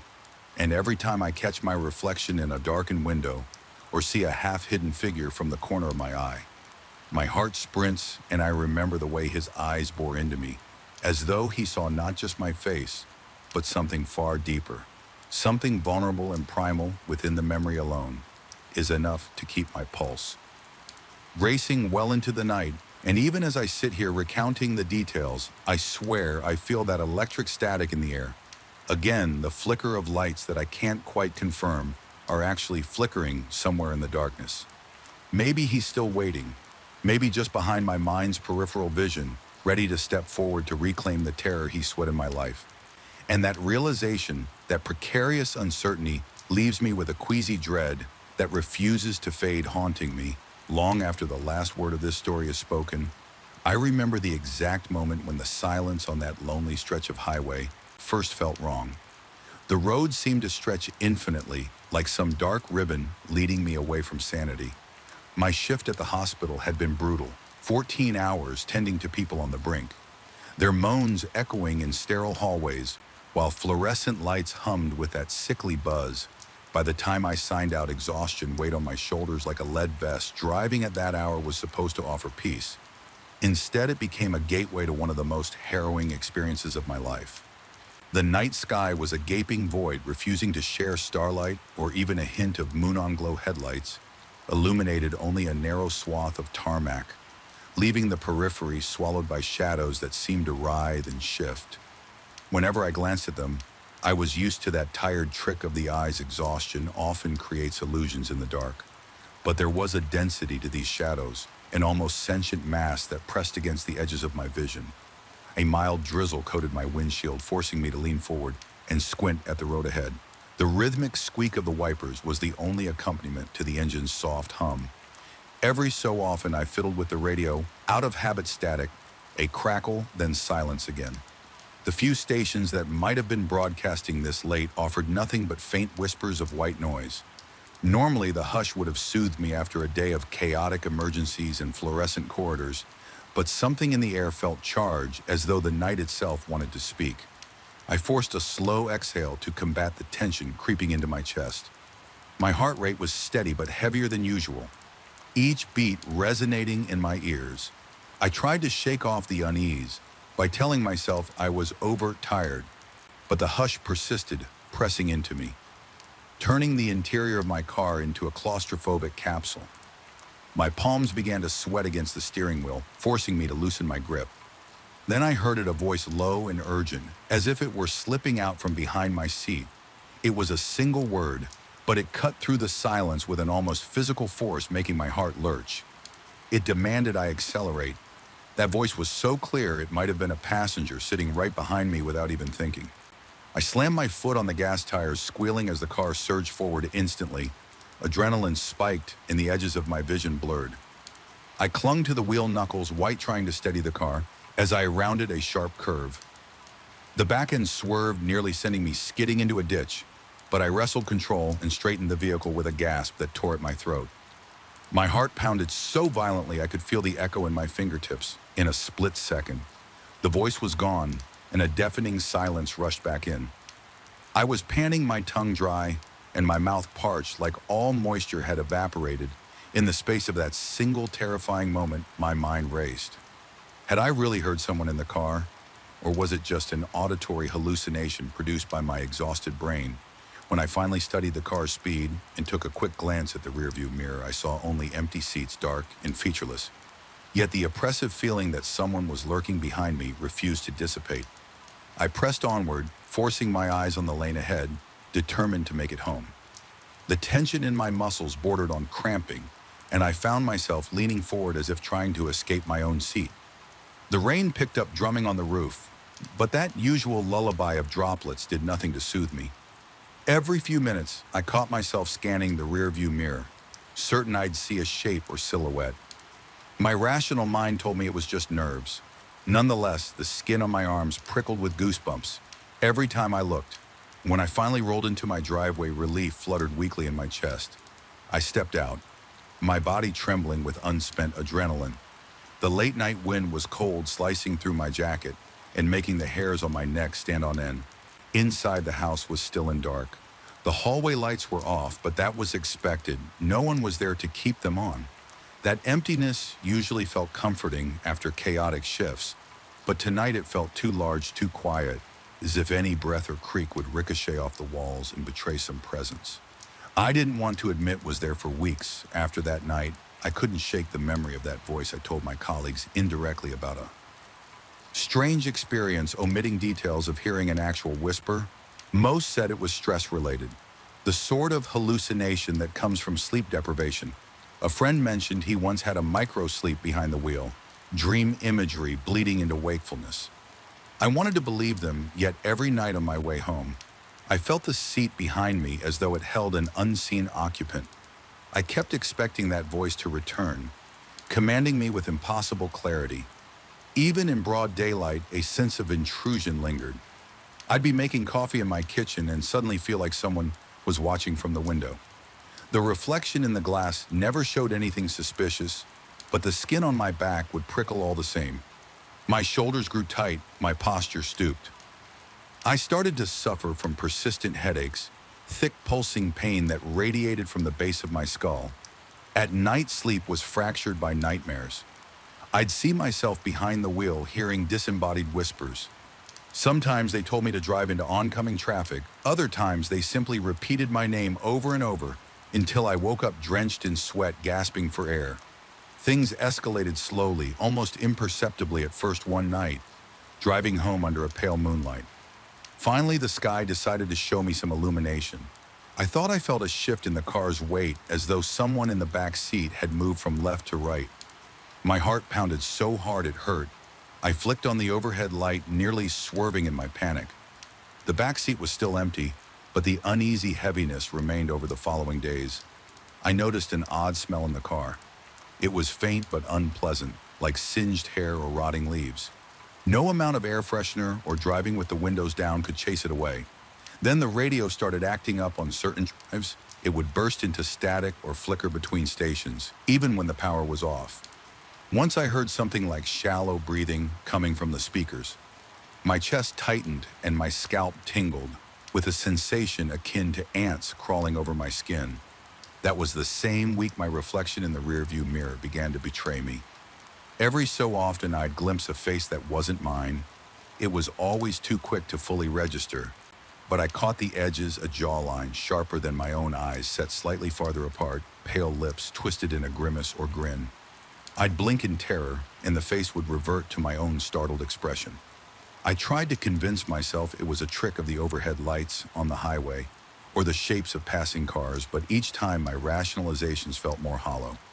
My mouth would go dry. My entire body would break out in a slick, cold sweat, as though I had the flu breathing. Became a labor chest rising and falling, with shallow, desperate gasps in those increasingly sleepless nights. I'd lie in bed listening to the house creak and groan. I heard the wind outside, the distant bark of a neighbor's dog. Every sound seemed amplified. Pounding into my heightened awareness, I felt pinned under an unseen weight, as though the voice I'd heard that night had latched onto me, infecting my thoughts. I remember lying there, eyes on the ceiling, envisioning that spectral passenger crouched in the corner of my bedroom, silently urging me to fear everything around me. Even with the lights on the corners, remained dark shapes coalescing just beyond clarity. My heart hammered in my chest until it felt as though it would burst. Yet I still had to keep working. Responsibilities don't vanish just because you're frightened or exhausted. So each evening I dragged myself back to the hospital, run on autopilot through a barrage of tasks, then steel myself for the drive home.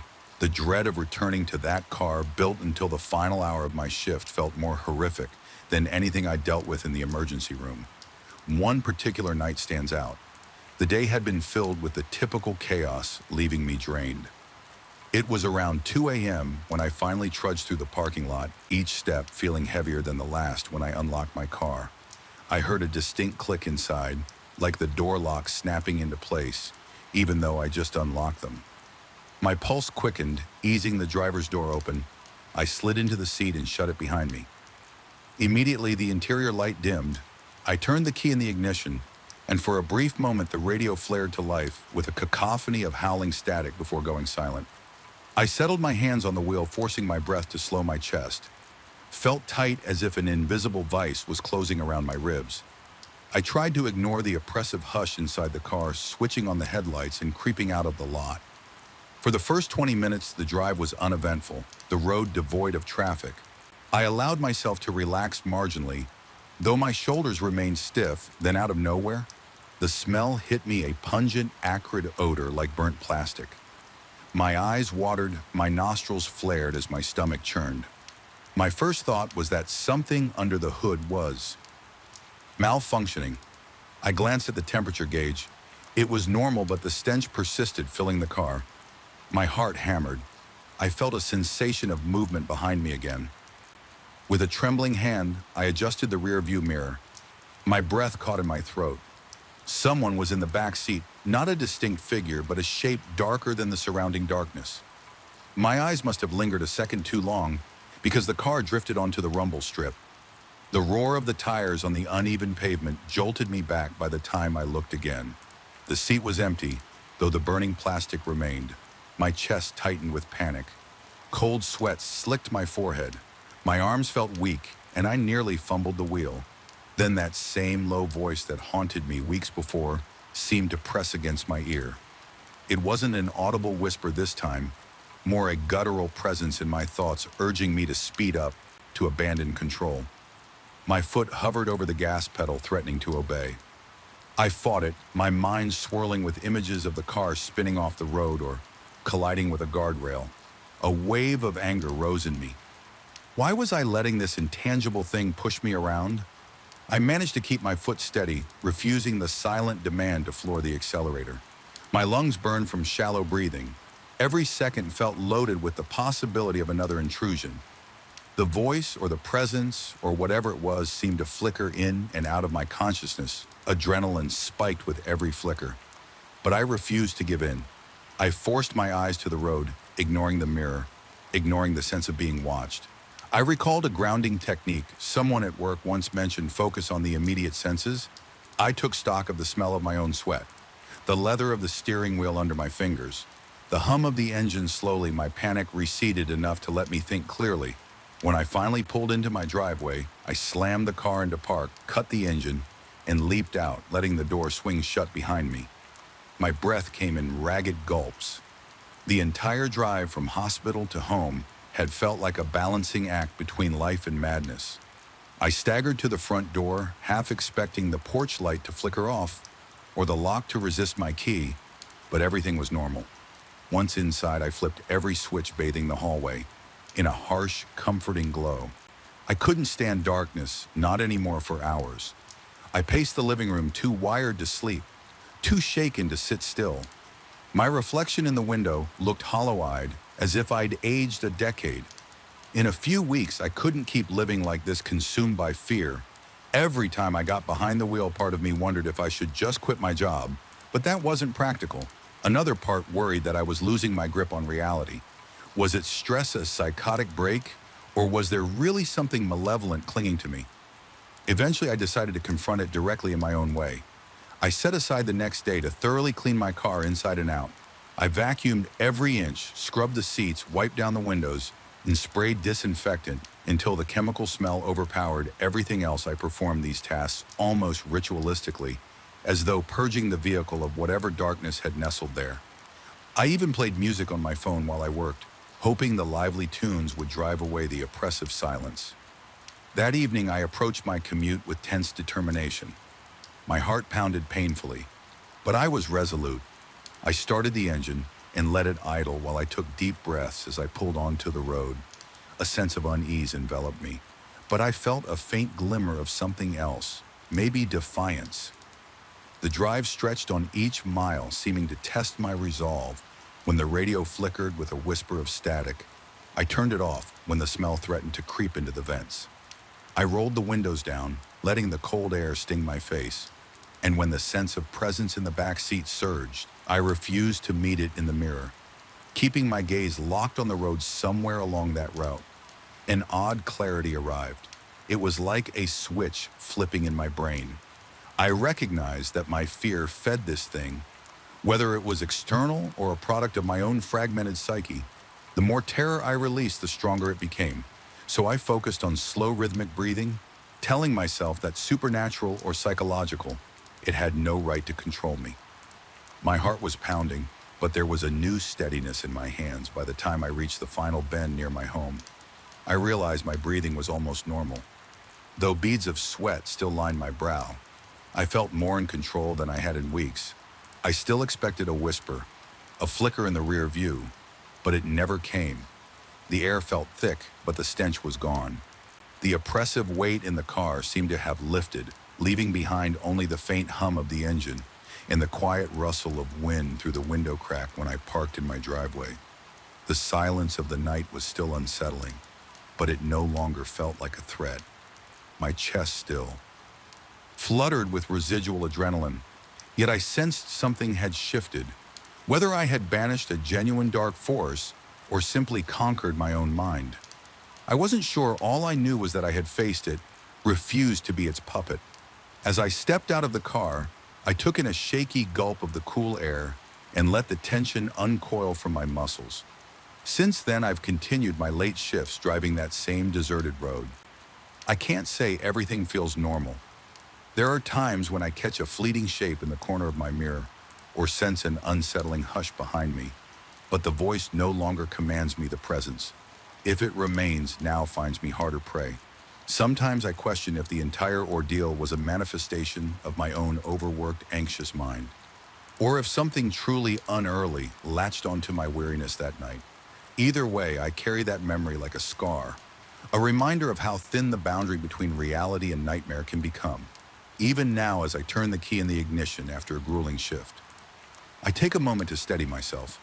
My heart inevitably thuds a little faster. My palms dampen on the steering wheel, and the hair on the back of my neck prickles with that ancestral fear of the unseen. But I draw in a breath, release it slowly, and pull onto the road. When the silence grows too heavy, I remind myself that I've already stared into the darkness, and emerge shaken but unbroken. The night still has secrets, but it no longer has me. I still remember the very first instant I sensed that subtle but unmistakable chill along the narrow rural road. It wasn't the kind of cold one feels from a sudden draft, or the night air. It crawled under my skin and clung to my thoughts, an almost tangible presence that made my breath hitch when I recall that moment. Now I'm convinced it marked the threshold between my ordinary life and something far darker, something that defies reason. Even now, thinking about it sets my heart racing, and I can practically feel the hairs on my arms standing on end. I walk that back road most weekends. It starts just a few miles from my house, winding through fields and patches of woods before looping around a wide meadow during the day. It's a peaceful place, big sky, the earthy scent of tilled soil, the distant sound of crows calling. I've always found it calming to wander there, letting my mind drift away from work stress.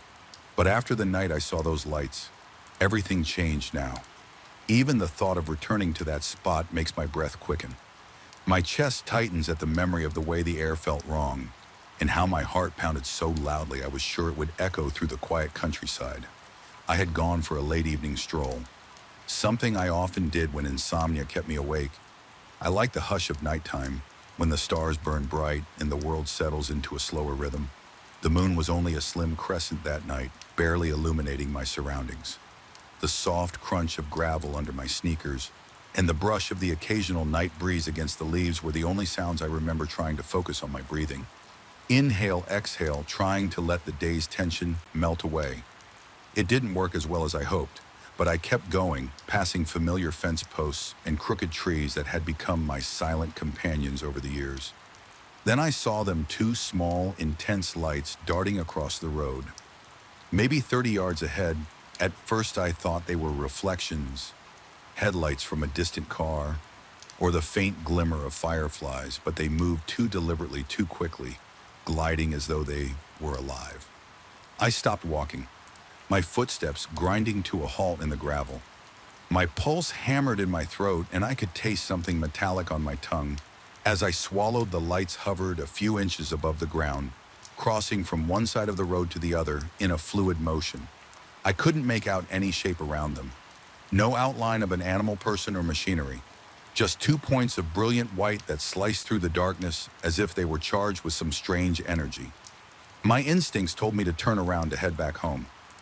I was no stranger to caution, and fear was already tightening my chest, but curiosity pushed me onward. The next few steps I took felt reluctant, as though my own body warred against me for venturing closer, halfway to where I had spotted the lights. They simply vanished, no flicker or dimming one moment. They were there the next, they were gone. The night around me was suddenly too quiet, as though the world had hit a pause button. I strained my ears for any sign of life. An owl hooting, a breeze rustling the branches. But there was nothing. That was when the cold set in. It spread from the center of that spot outward, like an invisible boundary. The hair on my arms stood up, and I felt goosebumps prickle along my neck. My breath came out in a shaky exhalation, visible in the air. Even though it was late spring and nowhere near freezing, I can't fully describe how unnatural it felt. It was as though the temperature dropped from mild to wintry in just a few seconds. My hands started to tremble, and I clenched them into fists, trying to steady myself. I could feel my heartbeat pounding like a drum, reverberating in my ears. There was a moment, just a split second, when I was convinced I heard a whisper so faint I almost doubted I heard anything at all. It felt as if someone had murmured just out of earshot, sending a shiver skittering down my spine. I looked around, desperate to find a source to give it a rational explanation, but all I saw was the dark outline of trees on either side of the road and the open field stretching far into the distance. That night, I practically jogged home. Refusing to look back, my lungs burned with the effort, and cold sweat slid down my temples, dampening my collar. Once I reached my front porch, I realized my hands were still shaking uncontrollably. I told myself I must have imagined half of it, that perhaps it was a trick of the moonlight. Maybe I was overtired or let my nerves get the best of me, but deep down I knew something was off. Over the following days, I couldn't shake the uneasy feeling. My sleep was restless, and I'd wake up with my mouth dry, Heart thrumming as if I'd been running in my dreams. In an attempt to reassure myself, I mentioned my late-night encounter in passing to a neighbor, though I framed it casually and left out the unnerving details. The neighbor simply shook their head, said they'd never seen anything like it, and suggested it might have been a reflection from some new farm equipment. I didn't press the matter. Something about describing the experience in detail felt like I'd be opening a door I wasn't ready to face, but I couldn't resist the pull of that rural stretch. And the following weekend, I decided to walk it again, this time right before sunset, so I wouldn't be in complete darkness. As I approached the spot where the lights had appeared, my heart began to race. The sky still had remnants of orange and pink along the horizon, and I could see enough to avoid tripping on loose stones. However, the closer I got, the more I noticed a kind of hush descending over the area. The evening chatter of birds seemed muted, and the wind that ruffled my hair just moments before felt oddly distant. I swallowed hard, tasting that familiar metallic tang on my tongue again. My breath grew shallow, a new wave of anxiety twisting in my stomach. I lingered there, scanning the ditch on both sides of the road. Everything looked normal. There was a drainage channel, a few patches of wildflowers, and old wooden fence posts leaning at precarious angles. Yet the tension in the air was palpable. It felt like standing on the threshold of a room where something lurks just behind the door. I was jumpy. Even the sound of a twig snapping under my shoe made me flinch. I half expected the lights to reappear, but that didn't happen. Instead, I felt this pervasive sense of being watched. It was almost oppressive, a sensation that made every muscle in my back tighten until I had to force my shoulders to relax. I left that evening before the last traces of sunlight disappeared, feeling uneasy and more confused than before. The following days, I couldn't stop thinking about that place. It was as though a part of me was trapped there, replaying the memory of those hovering lights in the unnatural cold. My appetite diminished, and I found my thoughts drifting at work, my hands trembling whenever I recalled the sensation of that quiet. I questioned my sanity more than once. Was I having some stress-induced hallucination? Was it possible for an overworked mind to create such vivid experiences? Eventually, I resolved to go back at night again, mostly to prove to myself that I was capable of walking that road without freaking out. I chose a Friday evening, telling myself that if it all went wrong, at least I wouldn't have to function at work the next morning. The moon was fuller this time, providing a bit more light, but it also created long, eerie shadows that stretched across the dirt. Like dark fingers, my breathing was shallow, and I noticed my palms were damp inside my jacket pockets. I tried to pace myself and keep calm, but with every step, my pulse escalated halfway along the route. The tension rose. My ears began picking up indistinct sounds. Maybe just the wind and the grass, maybe something else. My mouth went dry, and I had to swallow repeatedly to keep saliva in my throat. The air felt thick, as though I was walking through an unseen web. Each footstep sounded too loud, echoing around me in the hush of the surrounding fields in the distance. I could make out the silhouette of an old barn. I'd passed it countless times without giving it a second thought.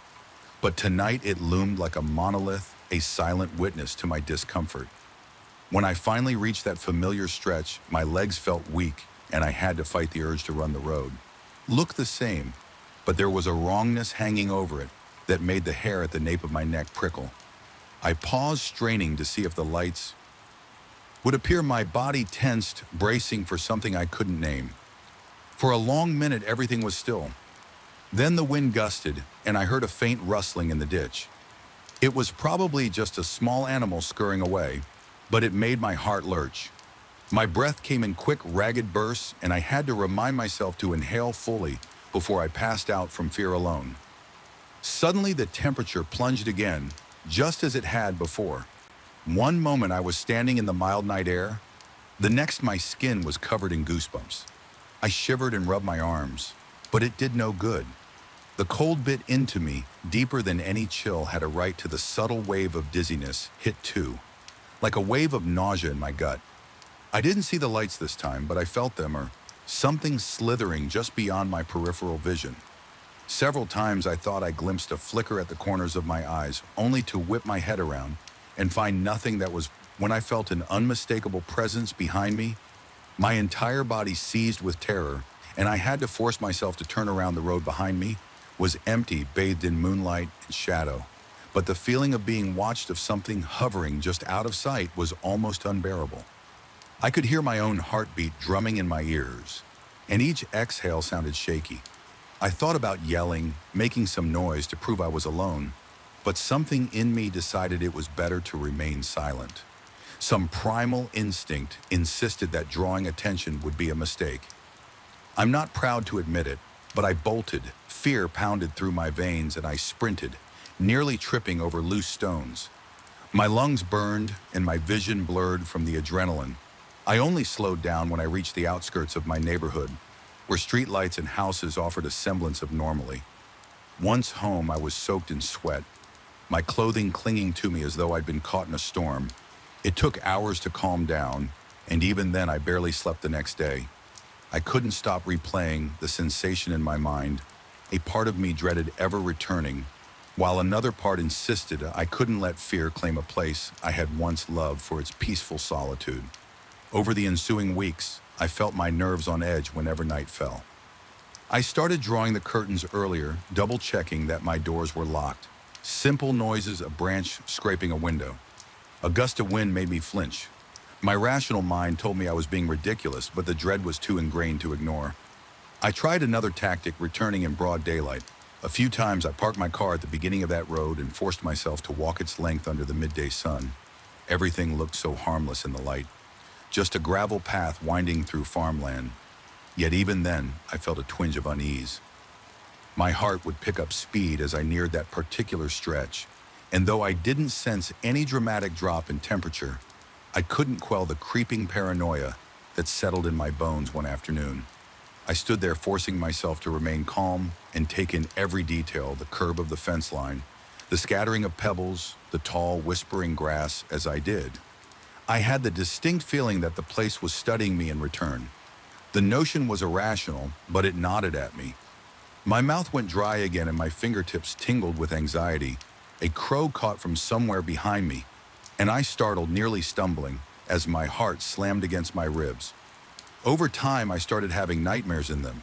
I'd be walking along that road and the two lights would appear, drawing closer and closer until I could see something swirling between them, an amorphous darkness that seemed to beckon me forward in the dream. I couldn't move, couldn't scream. I could only watch as the darkness pulsed. The sound I heard in these nightmares was a distant humming, like a chorus of voices just out of range, blending into a drone that made my ears ache. I'd wake gasping, my body slick with cold sweat, my mouth so dry it hurt to swallow. I reached a breaking point when I realized I was no longer functioning. Normally, my appetite was gone, replaced by a constant knot in my stomach. My hands trembled whenever I thought about the lights. My concentration at work suffered, and I found myself avoiding social calls I didn't want to talk about. It couldn't explain it in a way that felt believable. The scariest part was that I wasn't sure I even believed myself, determined not to be ruled by this dread. I decided on one final confrontation. I would go back at night, stay as long as I could, and see if anything definitive happened. I prepared carefully, dressing in layers for warmth and bringing a flashlight with fresh batteries. My plan was to stand my ground. I wasn't trying to challenge anything. I'm not that foolish, but I wanted to face it to see if I could find any logical explanation. Perhaps if I confronted it head on, I'd discover some mundane truth, and my fears would dissipate.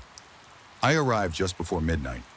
The night was cool but not cold, the sky clear and shimmering with stars. My flashlight cut a narrow beam through the darkness. Each step crunched on the gravel, echoing in a way that seemed unnaturally loud. By the time I reached that dreaded spot, my pulse was already racing and my breathing had grown shallow. I flicked off the flashlight, letting my eyes adjust to the moonlight. The silence pressed in on me like an invisible weight. Once again, I felt sure there were eyes on me, or something that passed for eyes hidden in the gloom. For a few minutes, nothing happened, and I felt the smallest flicker of relief. Maybe it really had been my imagination. Maybe I'd conjured this terror out of stress and sleepless nights. My heart rate began to slow. My breathing steadied. Then out of the corner of my eye, I saw the faintest glimmer, a flicker of white nearly at ground level. My entire body seized with dread. The lights were back dancing at the edges of my vision. I forced myself not to move. Though every instinct screamed at me to run, the temperature plummeted sharper and more brutal than ever before. My teeth chattered and I could feel my muscles contracting. Involuntarily, my flashlight suddenly died, plunging me into near-total darkness. Panic surged through my veins, but I fought to keep control. Then came the hum, that low frequency I'd heard in my nightmares, vibrating in my chest and rattling my bones. It felt alive, scraping against the inside of my skull. I wanted to clamp my hands over my ears, but I was too terrified to move. I tried to speak, to ask what it wanted, but my voice caught in my throat. My lungs felt constricted, as though something was gripping me from within. The lights flickered closer, small white orbs bobbing in the darkness, and for an instant I thought I saw shapes coalescing around them like swirling shadows. My vision blurred with tears, not from sadness, but from an overwhelming primal fear. Every nerve in my body was on fire, and then as abruptly as it had started, it ended. The humming stopped, the lights disappeared, the temperature reverted to a normal, if not slightly cool night. My flashlight flickered back to life, beam cutting through the darkness once more. My body was shaking, my knees weak enough that I nearly dropped to the ground. I felt an emptiness where that presence had been no less terrifying because it left behind an echo, a sense that I had been judged and allowed to leave, but not free of consequences. I stumbled back to my car, each breath ragged in my chest all the way home. I kept glancing in the rearview mirror, half expecting to see those lights trailing me. By the time I reached my driveway, my clothes were damp with sweat and my heartbeat thrummed so violently I thought it would crack my ribs. I fumbled my keys and almost couldn't open my front door. Once I was inside, I leaned against the wall, letting out a shuddering breath I'd been holding since it began. I don't know exactly what lurks out there, but I'm certain it's something beyond my understanding. The road hasn't changed on a map. It's still just a simple dirt path winding through farmland. But when I recall the feeling of that presence, the hum that resonated inside me, I'm convinced there are pockets of our world that defy logic, places where reality thins and something else bleeds through. I don't walk there at night anymore. I've promised myself I won't be that foolhardy again. Sometimes during the day I'll catch a glimpse of it in my peripheral vision. Two faint lights gone in a blink, and the air around me will feel colder, pressing a reminder into my bones. People often say the unknown is the scariest thing of all, and I agree wholeheartedly. Whatever it is that hovers along that lonely stretch of rural road, I have no desire to understand it anymore. My sanity clings to the idea that I made it out, that I can choose not to go back yet. A part of me worries that I'll never truly escape, because even here in the safety of my home late at night, when I close my eyes, I still see those lights dancing in the darkness. Hear that low hum beneath my own heartbeat, and feel the cold emptiness stretch its fingers around my mind. And I know beyond any doubt that it's waiting for me, patient and quiet in the place where the warmth of day fades and the chill of something far more sinister takes hold. Might have the night I first set foot in that building, I felt as if every shadow had eyes. The dim corridor lights flickered against the polished floors, casting reflections that rippled like dark water. An uncanny chill enveloped me. And it wasn't just the air conditioning, something felt tangibly wrong. My heart pounded with the unfamiliar pressure of stepping into a place that seemed to resent my presence. Little did I know that first wave of unease was just the beginning. I took this late-night cleaning shift because I needed the extra money. I worked days as a maintenance assistant in a warehouse, but inflation and unexpected expenses hit me hard when a friend mentioned that a commercial building downtown was looking for someone to handle nightly sanitation. I jumped at the opportunity. The job sounded straightforward enough. Empty the trash, vacuum the hallways, wipe down surfaces in the waiting areas, and lock up before dawn. Simple tasks I was already familiar with, though I never anticipated the sense of dread that would seep into my bones each night during the first week. Nothing too dramatic happened. I'd walk the empty corridors after all the clinics had closed, my footsteps echoing off the tall ceilings. The fluorescent lights buzzed overhead, sometimes fluttering out for a second and then humming back to life. I brushed off the flickers as poorly maintained wiring, Yet even then, I had this deep-rooted sensation of being watched. My neck prickled as though invisible eyes traced my every movement rationally. I told myself I was imagining things. This was a vacant space at midnight. After all, one evening, around the time I was finishing the last hallway, I sensed something behind me. It was like a soft rhythm of footfalls that matched my pace.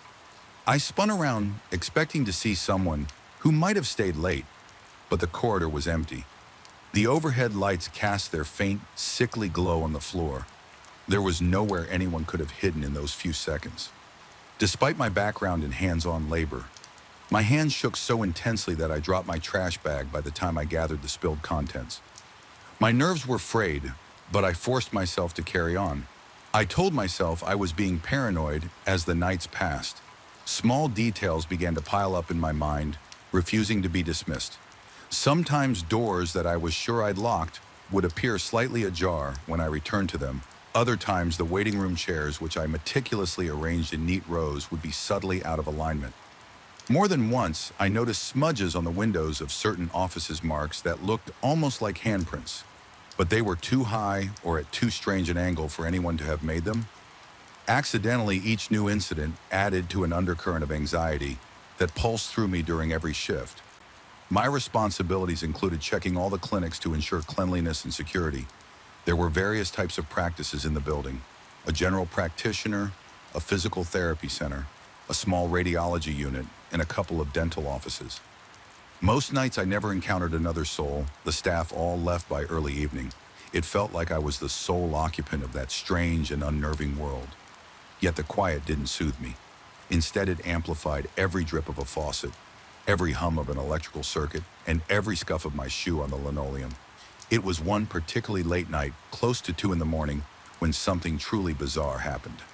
I was making my usual rounds with a rolling trash bin. The hallway was narrower on the 6th floor where the physical therapy center was located. The lights there were older, casting a weak orange glow. Suddenly, I heard a sharp scraping noise from behind one of the locked doors. It sounded like heavy furniture being dragged across the floor. My pulse raced and my palms turned clammy. I tried to swallow, but my mouth had gone dry. I knew that clinic was closed and locked for the night because I had just passed it not 15 minutes earlier. Even though my instincts screamed at me to leave it alone, my job required me to ensure everything was secure. With trembling hands, I searched my ring of keys, found the correct one, and turned it in the lock. When I stepped inside, the lights were off. So I used my phone's flashlight to scan the room. Nothing appeared out of place. The massage tables were aligned along the walls and the chairs remained neatly tucked under the reception desk. My heart thudded like a drum, so loud that I thought it might echo against the walls. Then my flashlight caught something that sent a jolt of fear up my spine. The wheelchair that usually sat abandoned in the corner was now facing the door. That piece of equipment had always been turned toward the window. Its wheels locked in position, but it was undeniably pointed right at me. I backed away slowly, as if the chair might roll forward on its own. The rational part of me tried to explain it. Maybe someone used it earlier and forgot to rotate it back. But at that hour, and who would drag a piece of furniture around without leaving it out of place? Shaking, I closed the door, double-checked the lock, and continued my rounds, doing my best to forget the uneasy suspicion that I wasn't alone in the building over the subsequent nights. More unsettling incidents took place.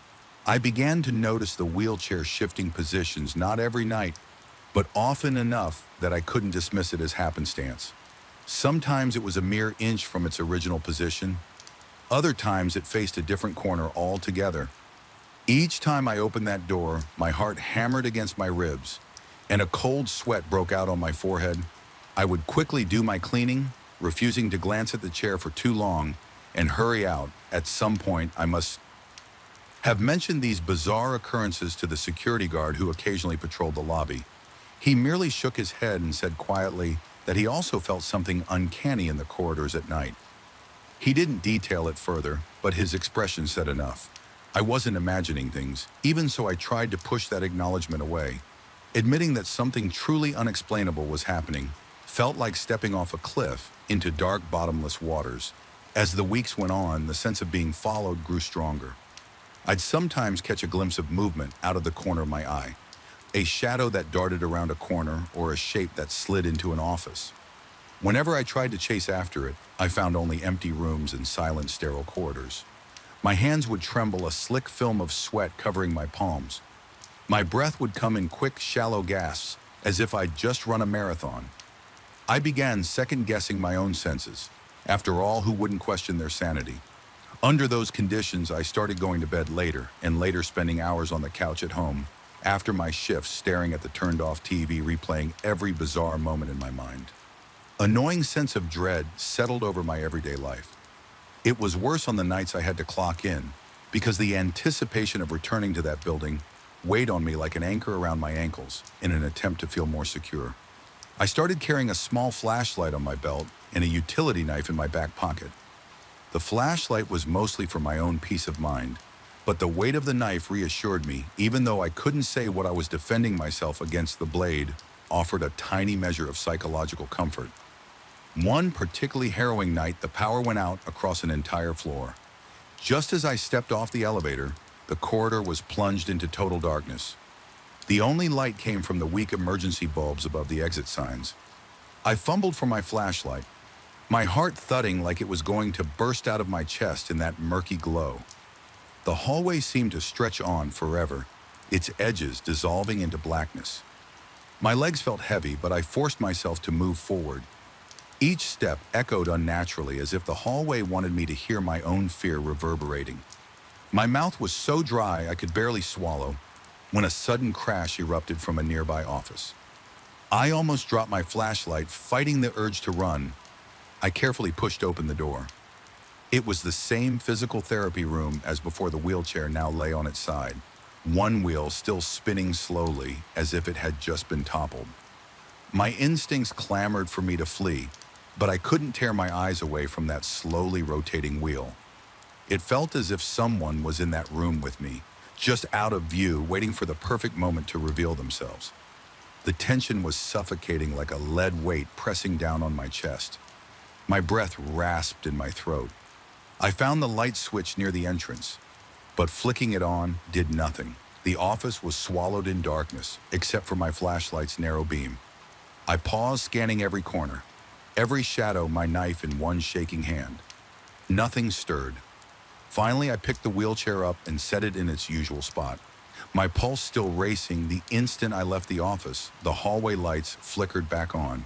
That was enough for the night. I told myself I would finish early. I rushed through the remaining tasks and signed out. After that, I avoided the 6th floor as much as possible, but I couldn't neglect my duties entirely. The next few days were relatively calm, aside from the persistent feeling of being watched.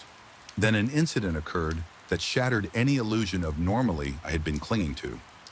I was on the 9th floor collecting trash from a waiting area when I heard a resonant whisper, as if someone was calling my name from a few feet away. The voice was soft, almost gentle, but it cut through the silence like a knife. My entire body froze, every hair on my arms and neck standing upright. I looked around wildly, shining my flashlight behind the chairs and around the reception desk. No one was there at that moment. My rational brain gave way to pure panic. I sprinted to the elevator, stabbing the button repeatedly, my breath, ragged heart pounding against my ribs. The elevator doors took an eternity to open. When they finally slid apart, I dove in and nearly fell against the back wall, my knees weak with terror. I jabbed the button for the lobby and watched with mounting dread as the doors closed, as if I expected something or someone to slip inside. At the last second, the ride down was excruciatingly slow, and in that tiny metal box, I couldn't rid myself of the suffocating sensation that I was not alone. My eyes scanned every corner, expecting a shape to emerge from the shadows. The following night, I tried to rationalize that I was merely sleep deprived, that stress was taking its toll. But deep down, I couldn't deny that something was fundamentally wrong with that building at night. Sometimes I felt a presence behind me so strongly that I'd whirl around abruptly, only to find the corridor empty. My palms would sweat uncontrollably and my chest would tighten. I could feel my sanity fraying like an overstretched rubber band, on the verge of snapping. Things escalated to a final confrontation that made me question my own senses more than ever.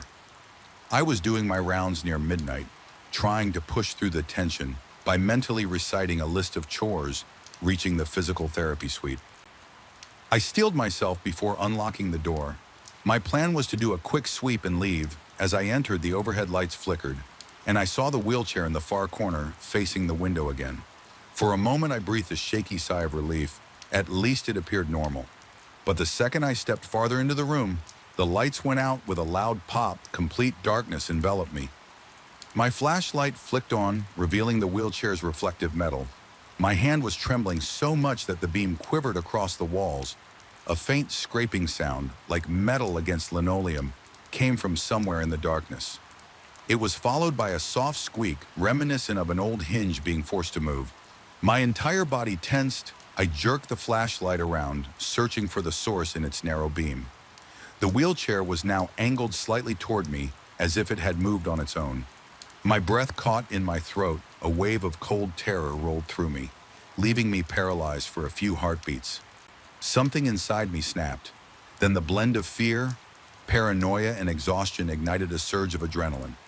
I flipped the flashlight off, plunged in darkness, and darted out the door.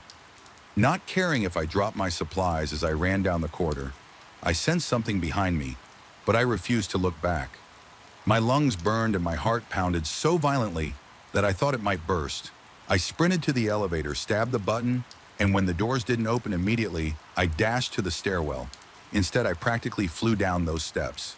The sound of my frantic footsteps echoing in the enclosed space, each thump fueled by the raw and animalistic instinct to get away. When I finally burst out into the lobby, I could barely catch my breath. The security guard gave me a concerned look, but I just muttered that I was done for the night and left as quickly as possible once I was outside. The cool night air felt like an otherworldly blessing. I practically fell into my car and locked the doors, letting out a shuddering breath that felt like it had been stuck in my chest for days. That was my last shift. I never returned to that building. Maybe I let down the management by not giving notice or returning the keys in person, but I couldn't bring myself to step foot in there again. When I dropped off the keys at the administrative office the next morning, I simply told them I couldn't fulfill my duties anymore. There was no argument from their side, just a collected nod, as if they'd heard this before. Even weeks later, I still can't shake the feeling that something followed me out of that place at night when the house is quiet. I sometimes imagine that I hear faint scraping sounds in the corners or detect movement in my peripheral vision. My heart still races at unexpected noises, and I've started leaving multiple lights on, even though it costs more on my electricity bill, just to keep the darkness at bay. I don't know what truly lurks in those corridors. After midnight, perhaps it's my own mind unraveling under pressure, or perhaps something inexplicable resides there, feeding on the loneliness and silence. All I know is that the experience changed me. My pulse quickens even now at the memory of the wheelchair angled toward the door, as if waiting for me. It stands as a testament to the shadows we can't fully explain, and the horrors that might exist just beyond our narrow scope of understanding. I walked away with my life intact and no tangible scars. Yet the haunting reality of that building is something I carry inside me every time I close my eyes. I'm back in that dark corridor, hearing the faint scrape of something that shouldn't be there, feeling an unseen presence breathing down my neck, and I'm certain I'll never truly be alone again.